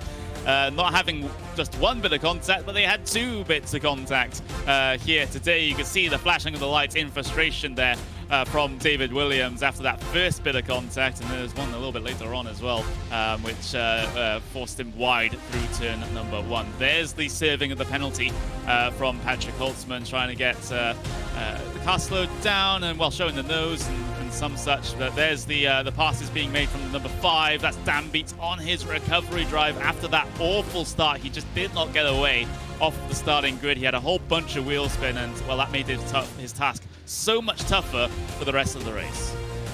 Yeah, the storyline of the race wasn't so much the race lead, it was these two dueling it out, Williams and Holtzman. And this was the second contact that Holtzman had to redress the position once again. He did make a clean move further on in the lap, or in the race, should I say, down at Aqua Minerale. It was a very good move, actually, from him. Rear wing missing from his car. It was all race for the 35, but I'll tell you what, I'm impressed that Erang was able to carry on and keep the car on track for so long. And then as we're headed towards the end of the race, this is where people started making some moves. And David Williams, he was keen to get past Matska in all of this. And Holtzman was the one who was then going to try and take advantage of their battling. So that was Williams through at Tamburello, and as much as we saw contact, you don't want you to think that it was just purely little bits of knocks here and there. There was some fantastic action, nice clean action as well, and this is what you were seeing right here. Yeah, even a brief moment of 3 wides in towards Tosa, which is something that you don't often see. And it just continues to go from bad to worse for Matska as he had to try and skip across the gravel there through the chicane and get himself back out there on circuit. And it continued to be a big problem for him. But, that very end of that race, though, with Pinto and Beneke fighting wheel to wheel. This was Williams and Holtzman once again, going wheel to wheel through Piratella and down in towards Aqua Minerale as Holtzman keeps himself ahead in that particular scrap. It could have come together again, and then, of course, with Holtzman being on his last warning for driving standards, then that would have been potentially sketchy if he was found at fault for any incident through there. But they were able to keep it clean and able to keep it together. But here is the move of the race, the move that won it for Diogo Pinto then, as he heads his way in towards Variante Alta, gets the drive off the corner, gets the slipstream all the way down in towards the first two two Ravatas, but it was just a big lunge from Pinto to be able to make this one work. Big move down the inside there, tries to get the car stopped, a little bit of door barging through the middle of the corner, but we're still waiting on the stewards to come to a decision in regards to that one. But at least unofficially for now, Pinto, winner of race 1. Yeah, I mean, for that one, the thing that you're going to look at for that move is, did he get that car stopped on the apex right there? That's the big question that you have to ask. when you're looking at a move like that, when you're a race steward, you know, did they meet the apex? Did they do everything that they could to avoid any contact and try and mitigate any sort of issue between themselves and the other driver? I mean, for me personally, it's a hard move, but the fact that it's the two of them going into the corner together, side by side, he has made the apex. It's whether he's then running out of room on the corner exit and not allowed that space on corner exit. That's where you've got to look at. The point of contact, was he always going to be running out onto the outside of the corner? By the way, if you're wondering why we didn't see the participation of Nicholas Laubisch there in that race, that's because his throttle pedal broke 3 minutes before qualifying. Oh, that must be really hard to deal with there. You know, something not in your control. Yeah, so that's why we only had a 31 car starting grid there for race number 1. Of course, we'll continue with the 31 car starting grid here for race number 2, unless Laubisch is somehow able to find some form of throttle pedal somewhere. But that sort of thing can happen in the world of real-world motorsport as well. So it's a mechanical failure or an electrical failure. These things can happen. So you have to take that into account when you're looking at this whole event. So it can happen in sim racing as well. Yeah, I mean, it's happened to me as well. I've had wheel failures. I know our wonderful producer Hugo Luis, who used to be a World Championship level driver, he also has had wheel failures while he was leading by 40 seconds in a race once. So it's yeah, it really you know, it's one of those things that happen. Of course, we don't have mechanical problems simulated inside the simulator, but I guess we kind of have the next best thing with hardware failures with our wheels and our internet and things like that. But less talking about that. We are about to head ourselves into race number 2 of the race day here at Imola. And of course, the starting grid is going to be the results of what we saw in race number 1. So it will be the driver of Diego Pinto getting himself up onto pole position. That is not, of course, counting whether or not he'd get a penalty for that move at the end of the race there. That is not counted with regards to this. So he starts in pole position and nothing would be able to prevent him from doing so. Maximilian Berneke in second place, Dino Lombardi in third, Alexander Tiber in P4 with David Williams in P5. Gianni Vecchio starts in 6th place here today. We do have to go through this rather quickly due to the 1 minute grid hold, but Patrick Holtzman P7, Dylan Scrivens P8, Benito 9th, Muzik B in P10, Mozart 11th. And of course, down in P number 12, we had the driver Tim Matska. But then you can see it cycle through the field. Dan Beats them 13th. Let's see how far he can get up through the field here today. A couple of drivers towards the very back as well. Sergio Ferrerio, who got himself involved in an early instance, starts in the mid-pack. And then you have a look at the very back of the field. Ricardo Rico, P28. Let's see how far he can make his way up through the field. And then, of course, we can get ourselves ready and waiting and hopefully get this race started in just a couple of moments' time. Race number 2 here in the Porsche Esports Carrera Cup Deutschland is about to get itself underway with Diogo Pinto on pole position. Some drivers had trouble starting the cars last time. Let's see if there are any issues this time. I don't think there is, as we get ourselves set and ready and racing down in towards turn number 1 here in race number 2. Pinto leads from Berneke, from Lombardi here. It's a side-by-side battle, though, between Tiber and Williams. And, a little bit of contact between the two. Tiber spits out wide, almost out into the gravel. He flashes the lights, and now Holtzman's having a look on his good old friend, David Williams. Round number 4, it started already for these two. This is brilliant to watch. But look at that wall of orange, white and black behind Holtzman there as well. He has got some serious backup behind him there to help him out. There's an issue down at Tosa. Oh, please don't say Ricardo Rico is involved. He is! Oh, no, again. Again, I'm sorry, Ricardo, but it always seems to happen to Ricardo. It does, and it's nothing to do with him either. It's one of his teammates, Jimmy Antunes, that went straight into the back of Alberti, that sent them across the across Toaster, and there's more battling here at the very towards the middle of the field here with the Visic B trying to fight it out. There's multiple instances of side-by-side through Variante Alta, which never really works as Dan Beats continues to cycle back through the field here. He started P13, he's down into 15th, so again, not an ideal start for the driver of the 5. Yeah, Dan Bates just got a little bit hung out to dry there on the exit of Variante Alta, so that's what happened there. A little bit of a move between the two of them. Matska able to get himself up a position on Simon Amosa, and here comes Dan Beats now to try and start making some progress forward again. And Mosa's closing in on Matska as well. We might potentially see 3 wide down in towards Tamburello here on lap number 2. 2 wide it will be, though. Dan Beats on the inside, he'll lose a little bit of speed. Mosa up over the curb, over the sleeping policeman, and now Dan Beats pushed wide into the grass. It's all chaos here in the just outside of the top 10, but somehow they're able to keep pointing all in the right direction.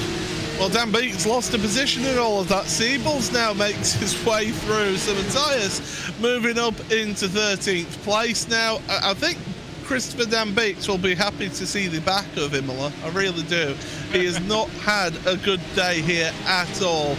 And this pack racing has just been so intense all the way through here. There you see the number 10, once again, Alberti getting serious damage early stages of the race. He's on pit road, he's out of it. Yeah, that was an instant with Ricardo Rico. So Rico was the innocent party, and I think this is a little bit more actually looking at it on my own replay. Alberti coming across into Acqua Minerale just completely shoves Rico out into the grass. So I think the stewards have to look at that one, and that's potentially pretty serious, unless it's just a simple lapse of concentration as Matska's dropping down the order. Yeah, down to 13th, down to 14th for him, so he's had issues out there as Matska got himself back into line again, although he's having to slow down. I'm wondering if he's got a slow down penalty from up at Variante Alta. Has he run out wide too far and got himself a slow down penalty? Well, he's back up to speed now, but that's dropped him down, all the way down now to 16th, and he's coming under pressure from Lucas Lang. He is, and a big gaggle of cars here for the back. Ricardo Ferreira trying to, fight with and also fend off his teammates there back in these positions. Just side, I would say, of the top 20. Lucas Lang also trying to hold on there in that number 73 Porsche there as well. But let's have a little look. This is the incident on lap number 1. Alberti getting punted across the apex, and well, there were at least 3 innocent bystanders got caught up in that. Yeah, that'll be definitely the one for the stewards to have a look at in this race. They've been kept busy, haven't they? I hope they've got no plans for the rest of the evening, because they're going to be busy into the small hours, I feel, with how they've been going. But yeah, it's certainly it's been intense racing, and that's the nature of this track, though, because there are the number of hairpins, the number of chicanes, a couple of hairpins are involved in as well. A lot of hard braking zones. It's so easy to just miss a braking point or snatch a brake and then end up off. Here's Putti then. He's already got damage. He's got damage already on the rear of his car, and that's what sent him off there in the Leo Racing Team car. That looked pretty weird. It looked like that the rear right was just either completely snapped off its bearing or off its axle there, and just kind of hitched the car backwards and sent it into a spin. That was a bit of a weird one. Yeah, he's had contact, and that's broken a wishbone or something there. Yeah, I think that's exactly what it is. It's, see the number 97, this is Simon Amosa, or well, rather, we'll skip all the way forward and we'll get ourselves a view of the battle for the race lead at the moment. It's, well, you'd be forgiven for thinking you have a little bit of deja vu here, because it's the exact same 3 cars that were fighting it out at the end of race 1. Yeah, and here's a look at the start then. This is further back, and I think this is where we're going to see. It's a poor start again, and bang, there's the contact. That's where he got the suspension damage. And that is what, when he hit the brakes, it just does not want to go in a straight line, and off he goes. So that was all on lap 1, was that incident there.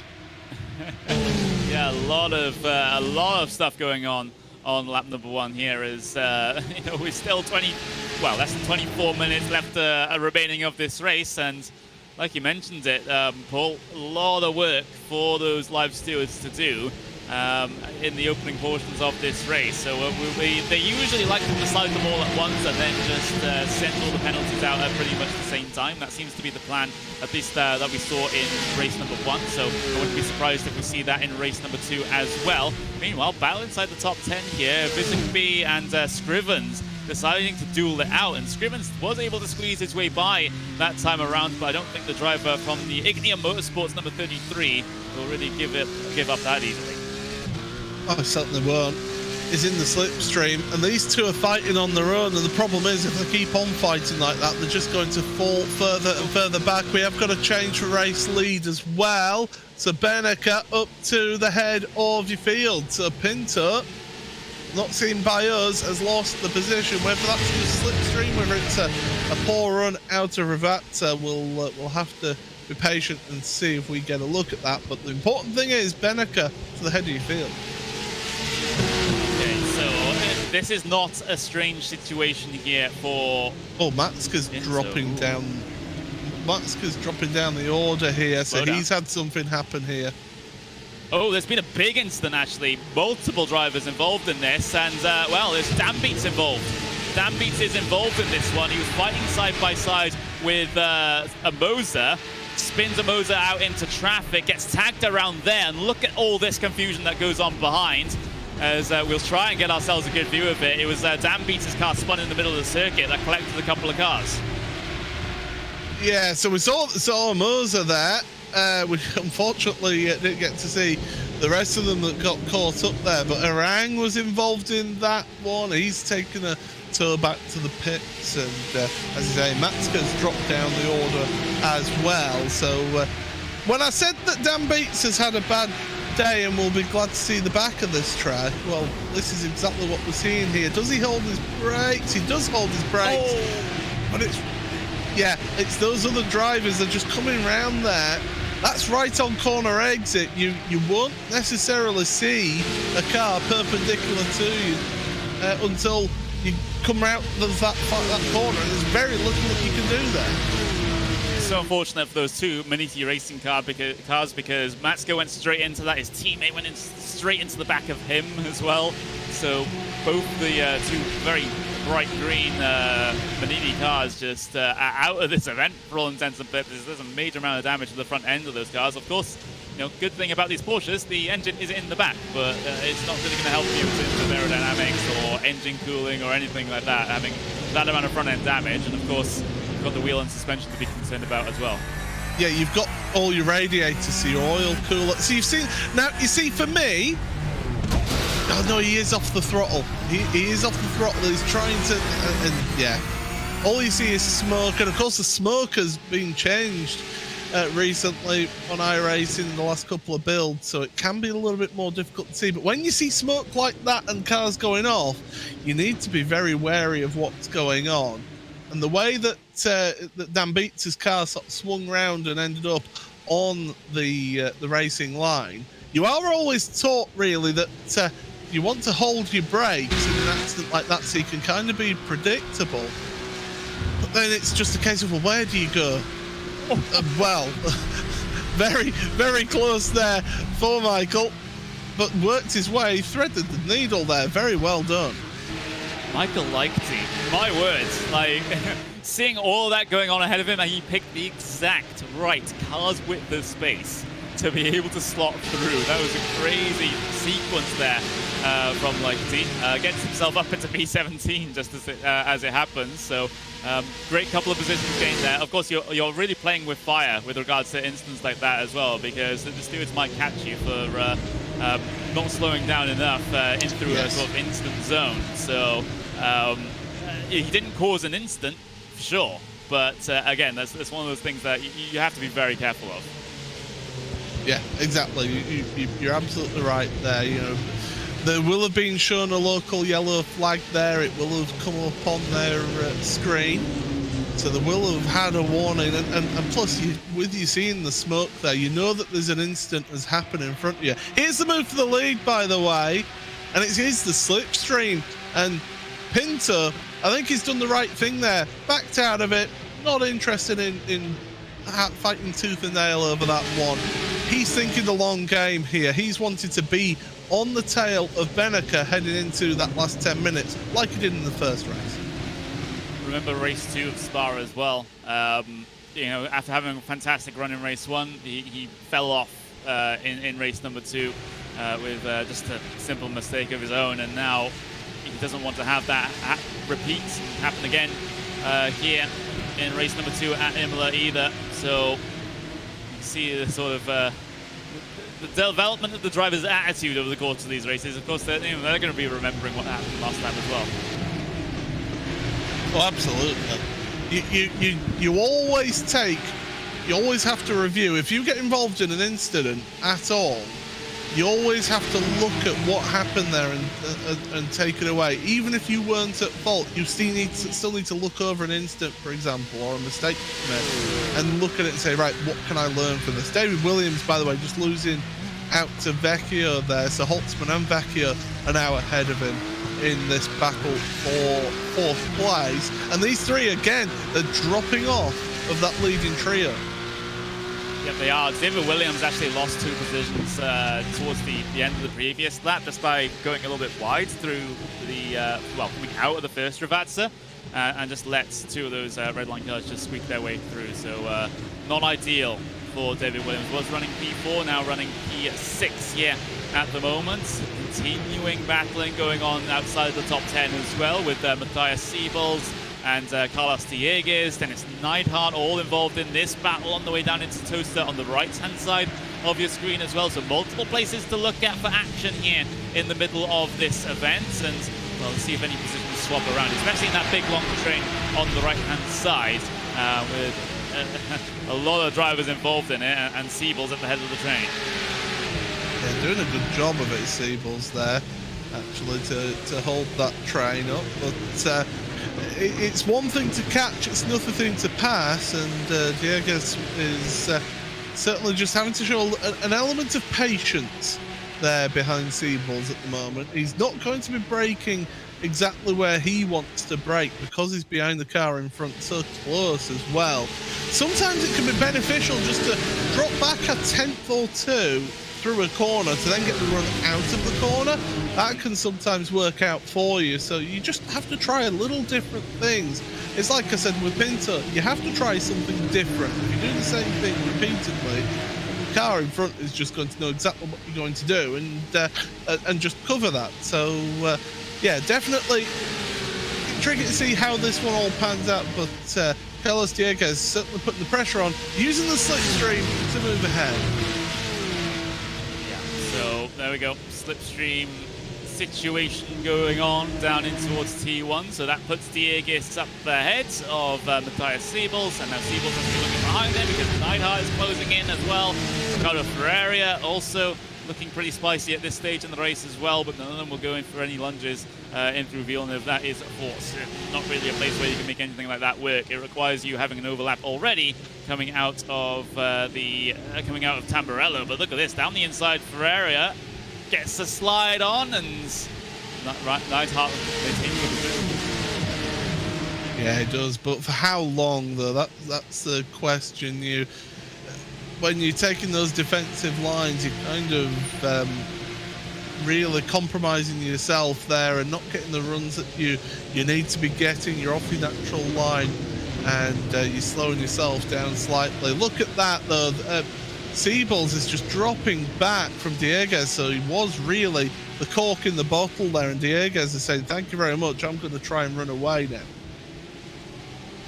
It seems to be the case, as yeah, let's see how held up Neidhart, Ferreira, and Azunes are going to get behind Siebels, although they're dropping off the back of Siebels themselves because they're concerned about scrapping amongst each other at the moment here into Ravazza number 1. 14 minutes left to go here in this second race at Imola for round number 2 of the Porsche Esports Carrera Cup Deutschland, and now this might be a run from Carrera down the, well, across the grid spots they go, and angling to the inside for T1 as well. A bit of a move there from Nighthawk to try and block the lane. Late on the brakes, down the inside is Carrera, and he gains the position. So great job there from number 13, but that did get pretty close.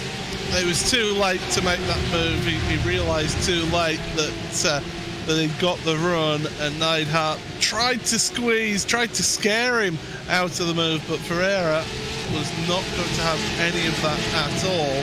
Side by side further back there, that's the 555 of Ferreira as well from Obsidian Racing.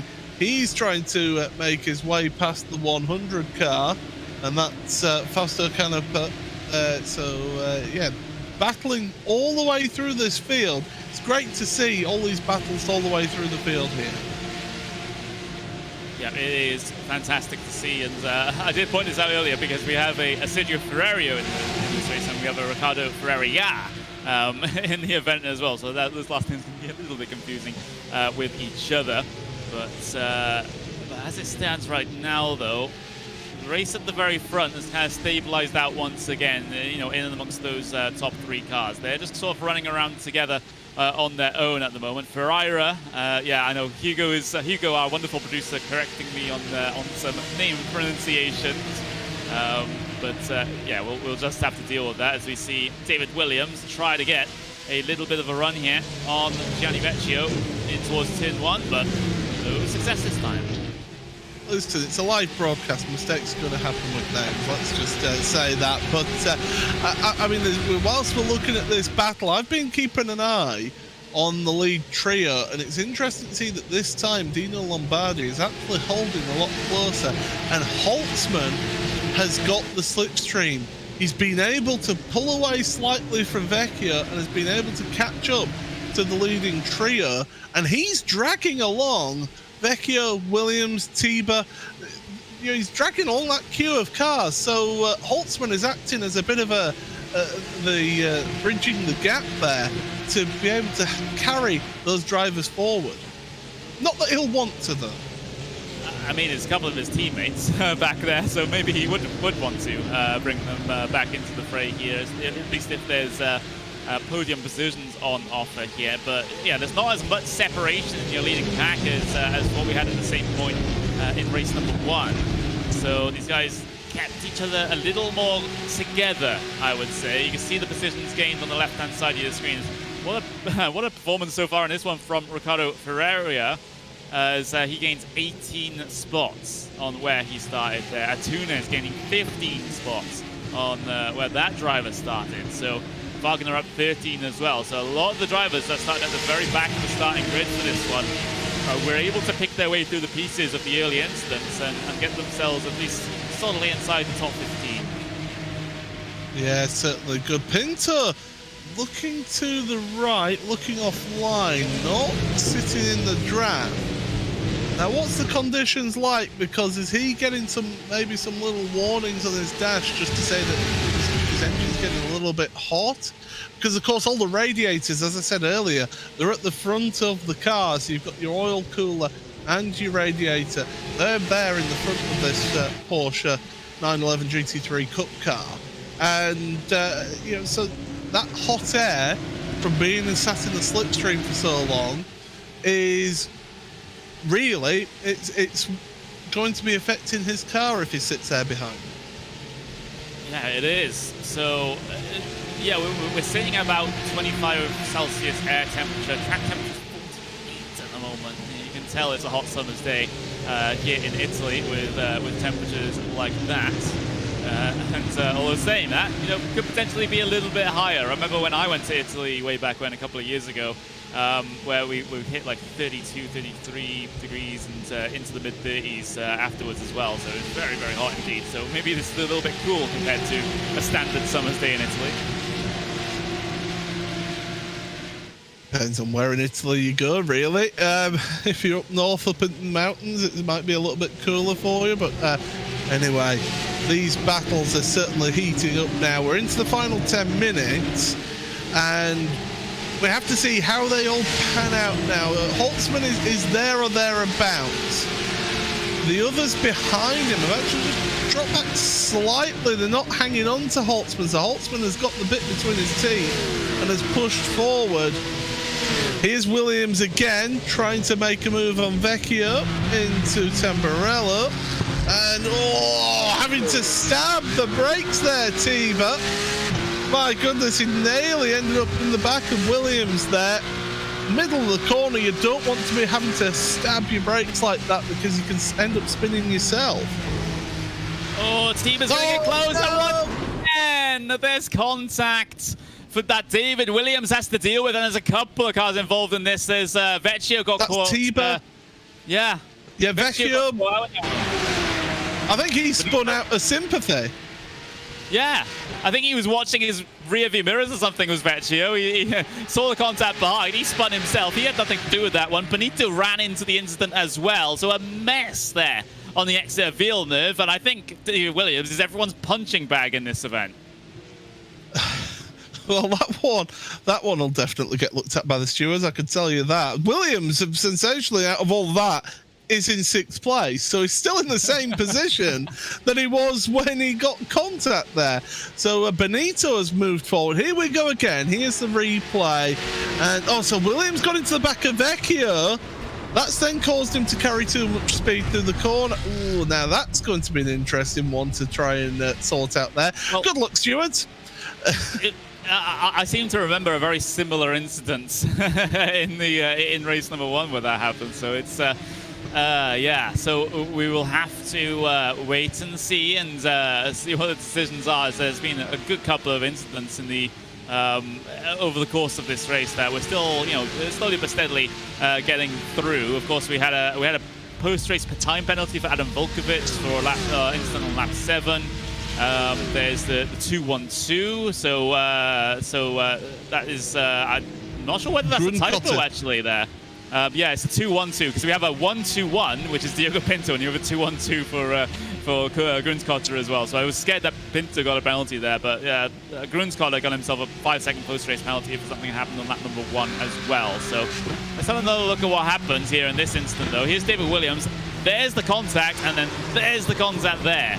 So I don't know how you work that one out if you're trying to make a sporting decision. Well, if you go by consistency, then David Williams should redress the position to Gianni Vecchio.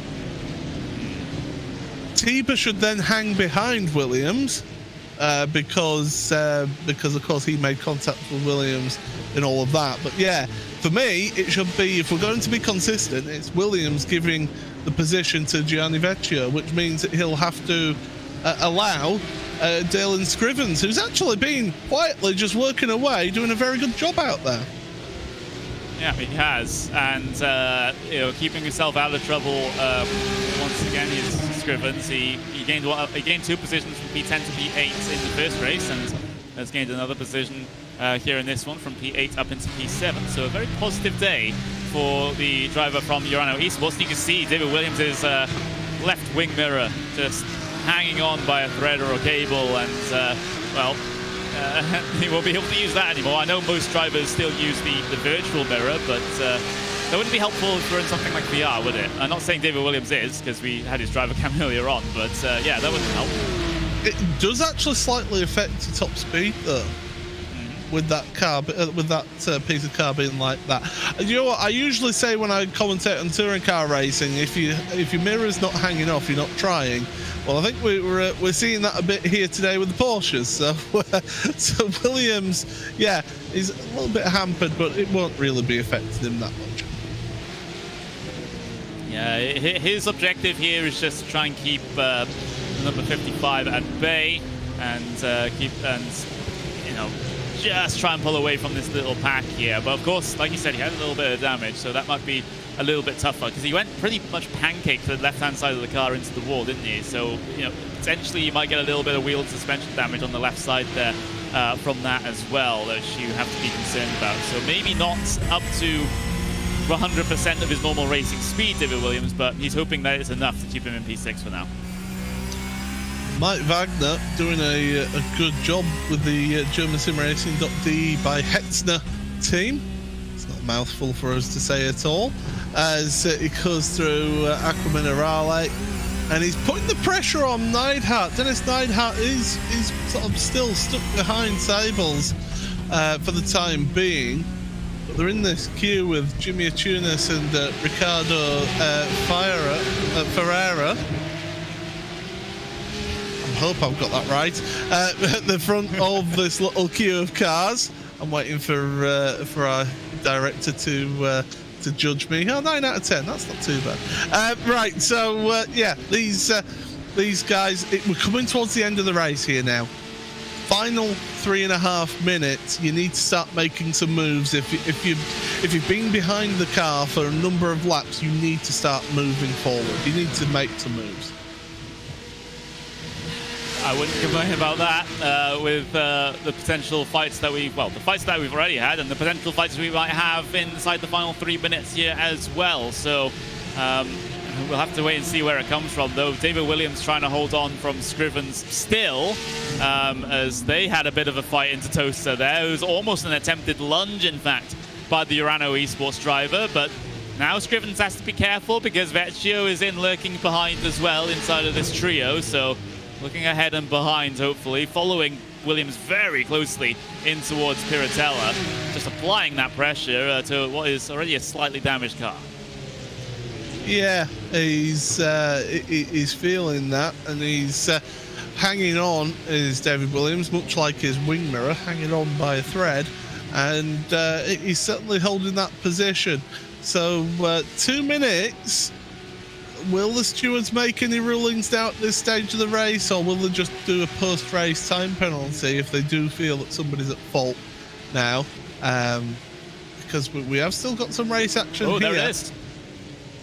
The race control, 5-second post-race penalty to David Williams. So he was deemed at fault of running into the back of Vecchio, and well, in the process of doing so, the cars behind having nowhere to go, slowing up through the corner. They might have gotten away with it there in terms of any action. So they decided that Williams, as the instigator of the whole situation, is worthy of a penalty. Well, he's under pressure now. Even though he's not going to hang on to this position in terms of race results, he's still wanting to hang on to it in terms of on the track. I mean, looking at that 5-second penalty, I mean, that will only drop him behind Vecchio. So, yeah, that's redressing the position there. And that's what you do see stewards do. They'll give a time penalty to redress the position if it's too late for them to redress it on track. Yeah, so that's the decision that's come through there.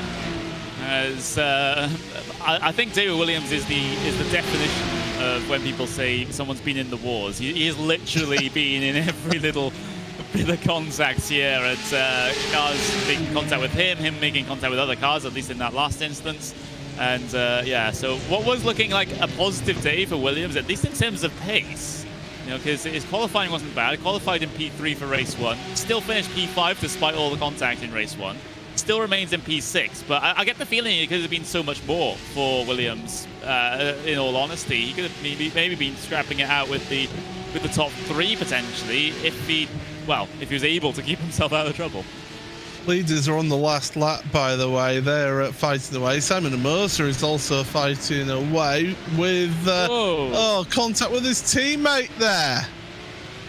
Yeah, indeed. We'll return back to the live pictures then, because Barney is waving the white flag. Couple of seconds left remaining in the session. Here comes the move from Diogo Pinto on the final lap around the outside of Beneke. There's a little bit of contact between the two, and he's been able to get himself ahead for the second time. He's been able to get himself past Maximilian Beneke.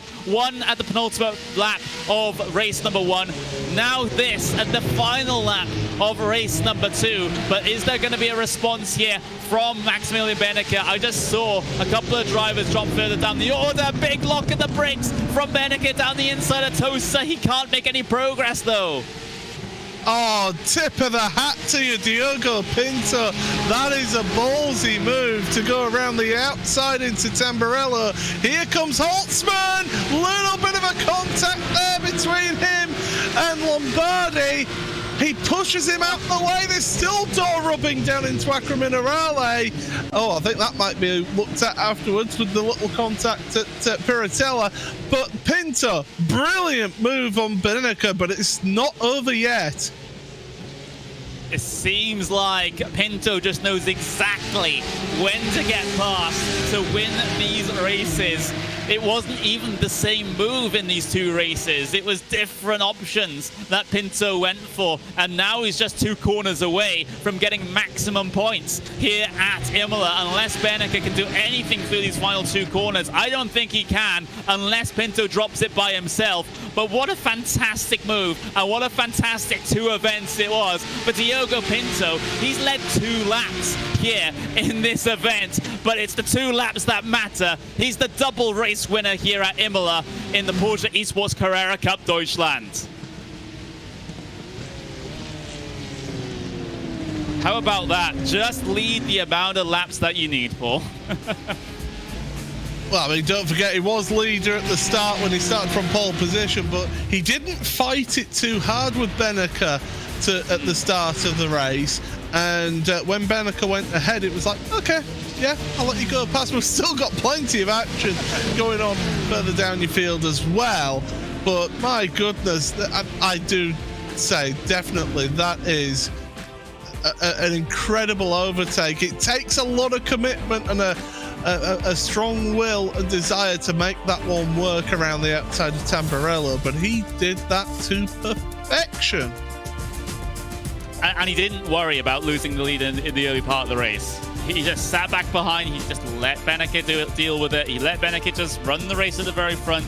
Pinto was keeping himself in contention, and when he pulls the trigger, he does not miss, does this guy? He does not miss, and another stellar pass. Of course, yes, there was another little bit of contact, but that's a racing incident for me. What a performance from the driver of the 1-2-1. He does exactly what Beneke did in round number 1 at Spa. He takes the double race win. So that's 100 points in his particular tally at the end of the second event. Beneke, though, 2 second places. He'll be fine in terms of the championship.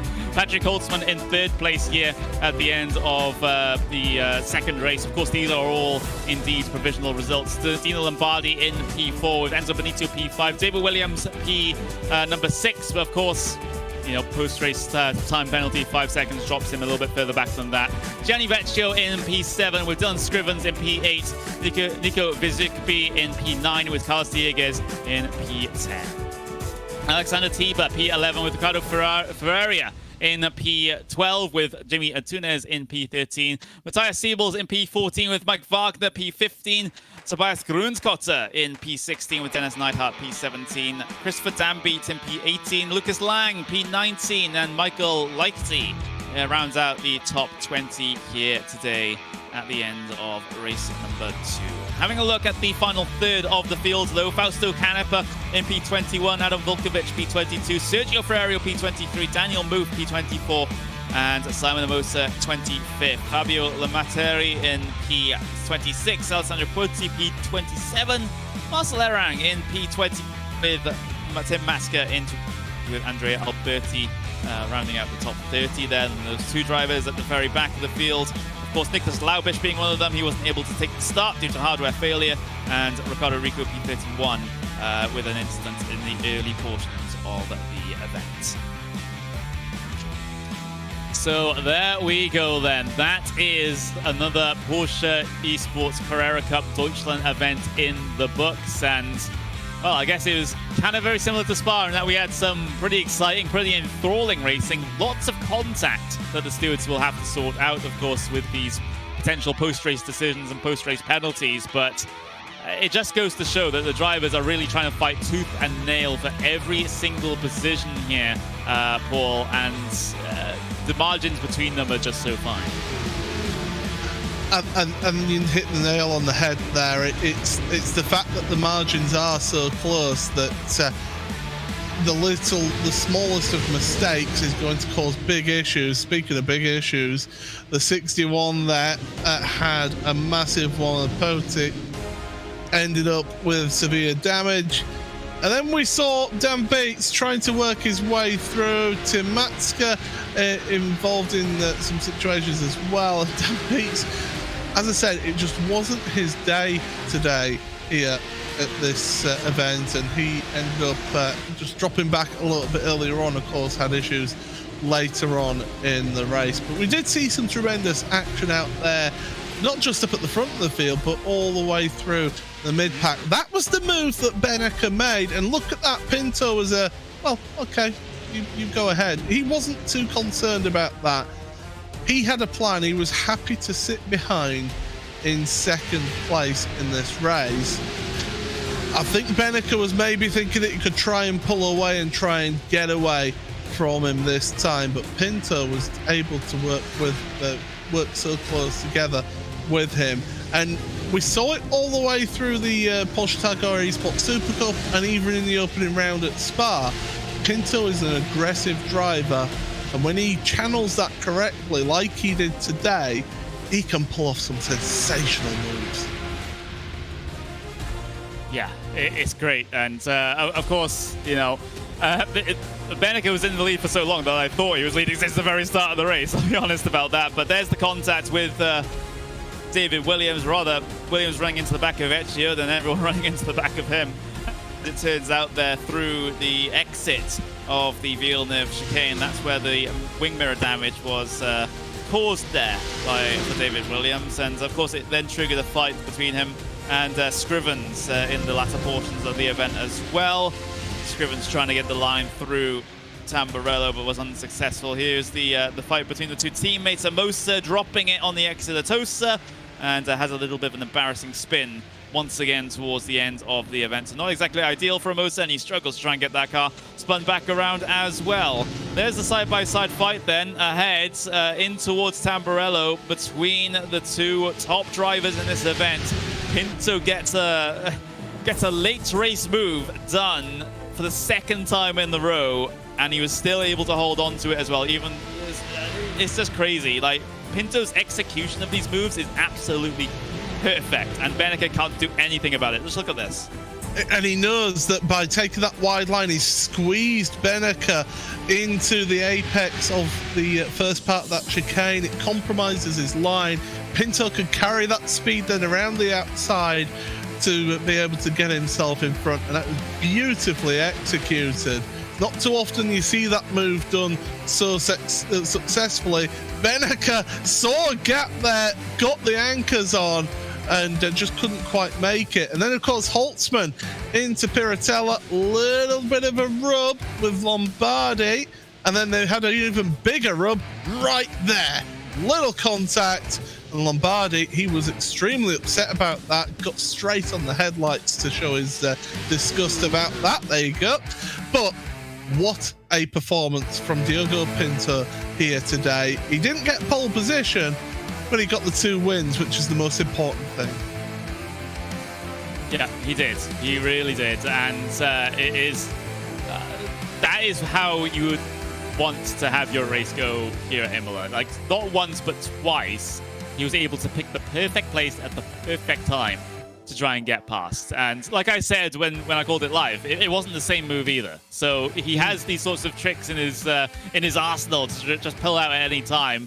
You know, he probably spent most of that second race just thinking behind, okay, he's maybe a little bit slow through here. Maybe he makes a couple of mistakes sometime through this corner and then he's able to make it work. But just to have that awareness and the planning to be able to do moves like that is crazy. And I gotta say, if Pinto's going to continue to go to strength, not only throughout the entirety of this season, but in whatever he does in iRacing as well, then he could potentially be, you know, up there fighting it for World Championships potentially if he continues on with performances like that, because that was a very, very mature drive. Yeah, absolutely. The thing that he doesn't need is what happened to him in race 2 at Spa.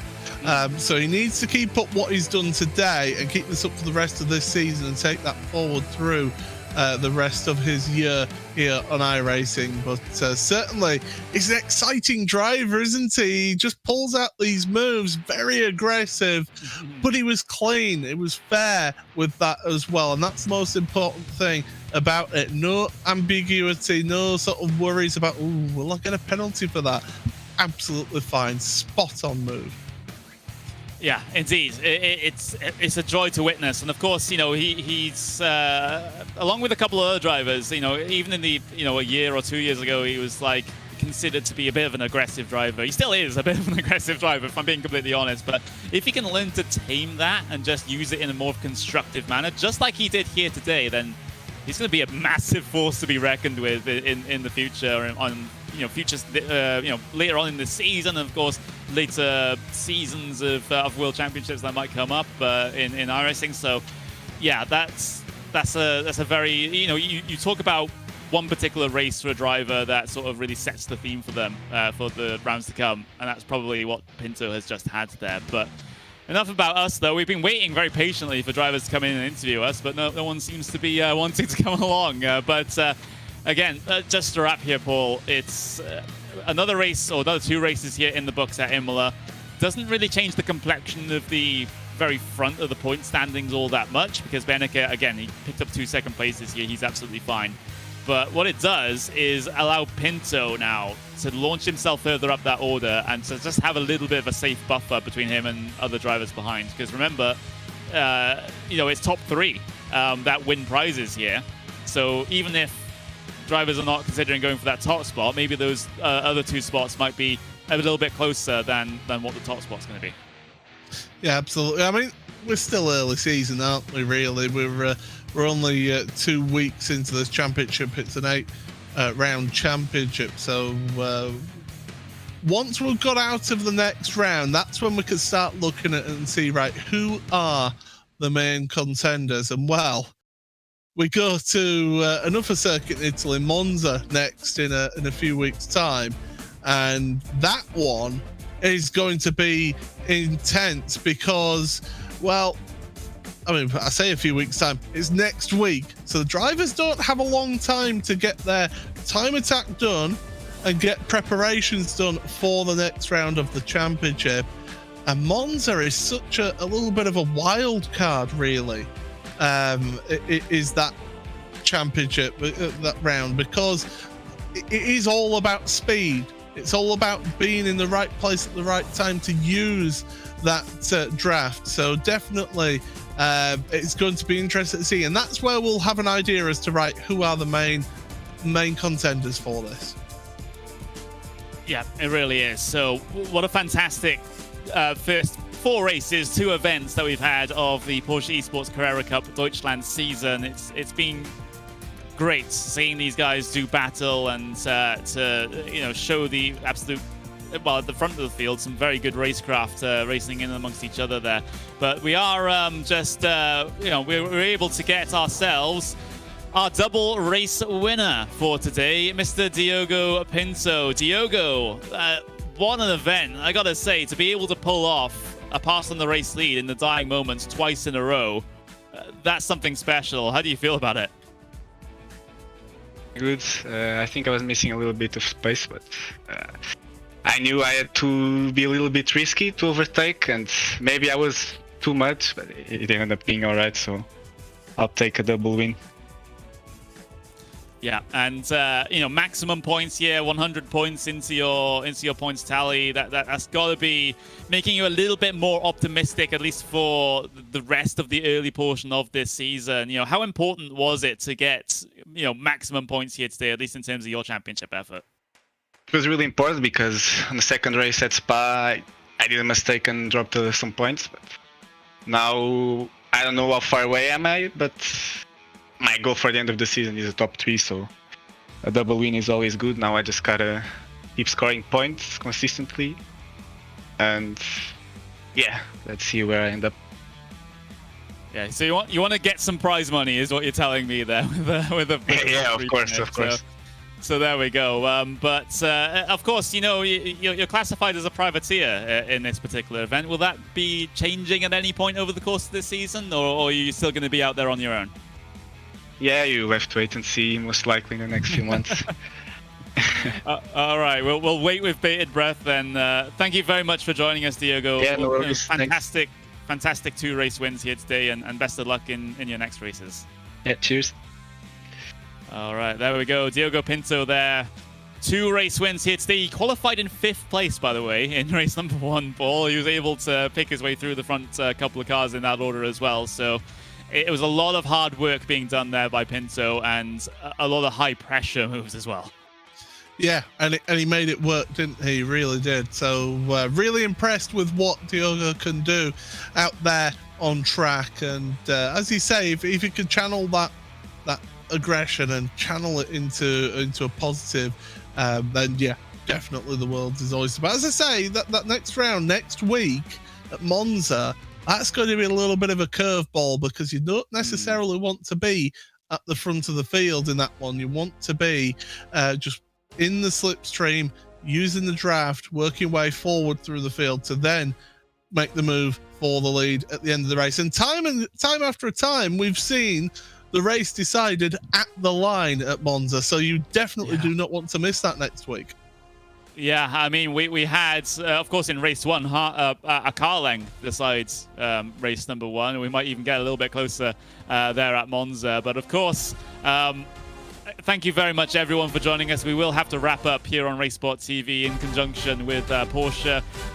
It's been an absolutely fantastic event once again. My name's been Connery Medic. That's been Paul Smith. And of course, join us in a couple of weeks' time where we head to, of course, a week's time actually, when we head to Monza for round number 3 of the championship here. Qualifying is already underway, so if you do want to get yourself involved here and think you are good enough to solidify yourself inside the top 32, then you can go through the iRacing time attacks and get yourself qualified. And who knows, you might be able to join us on a broadcast here in due course. But ignoring that, we're going to move on, and of course, we're going to have to say goodbye to everyone. Thank you very much for watching, and we'll see you at Monza.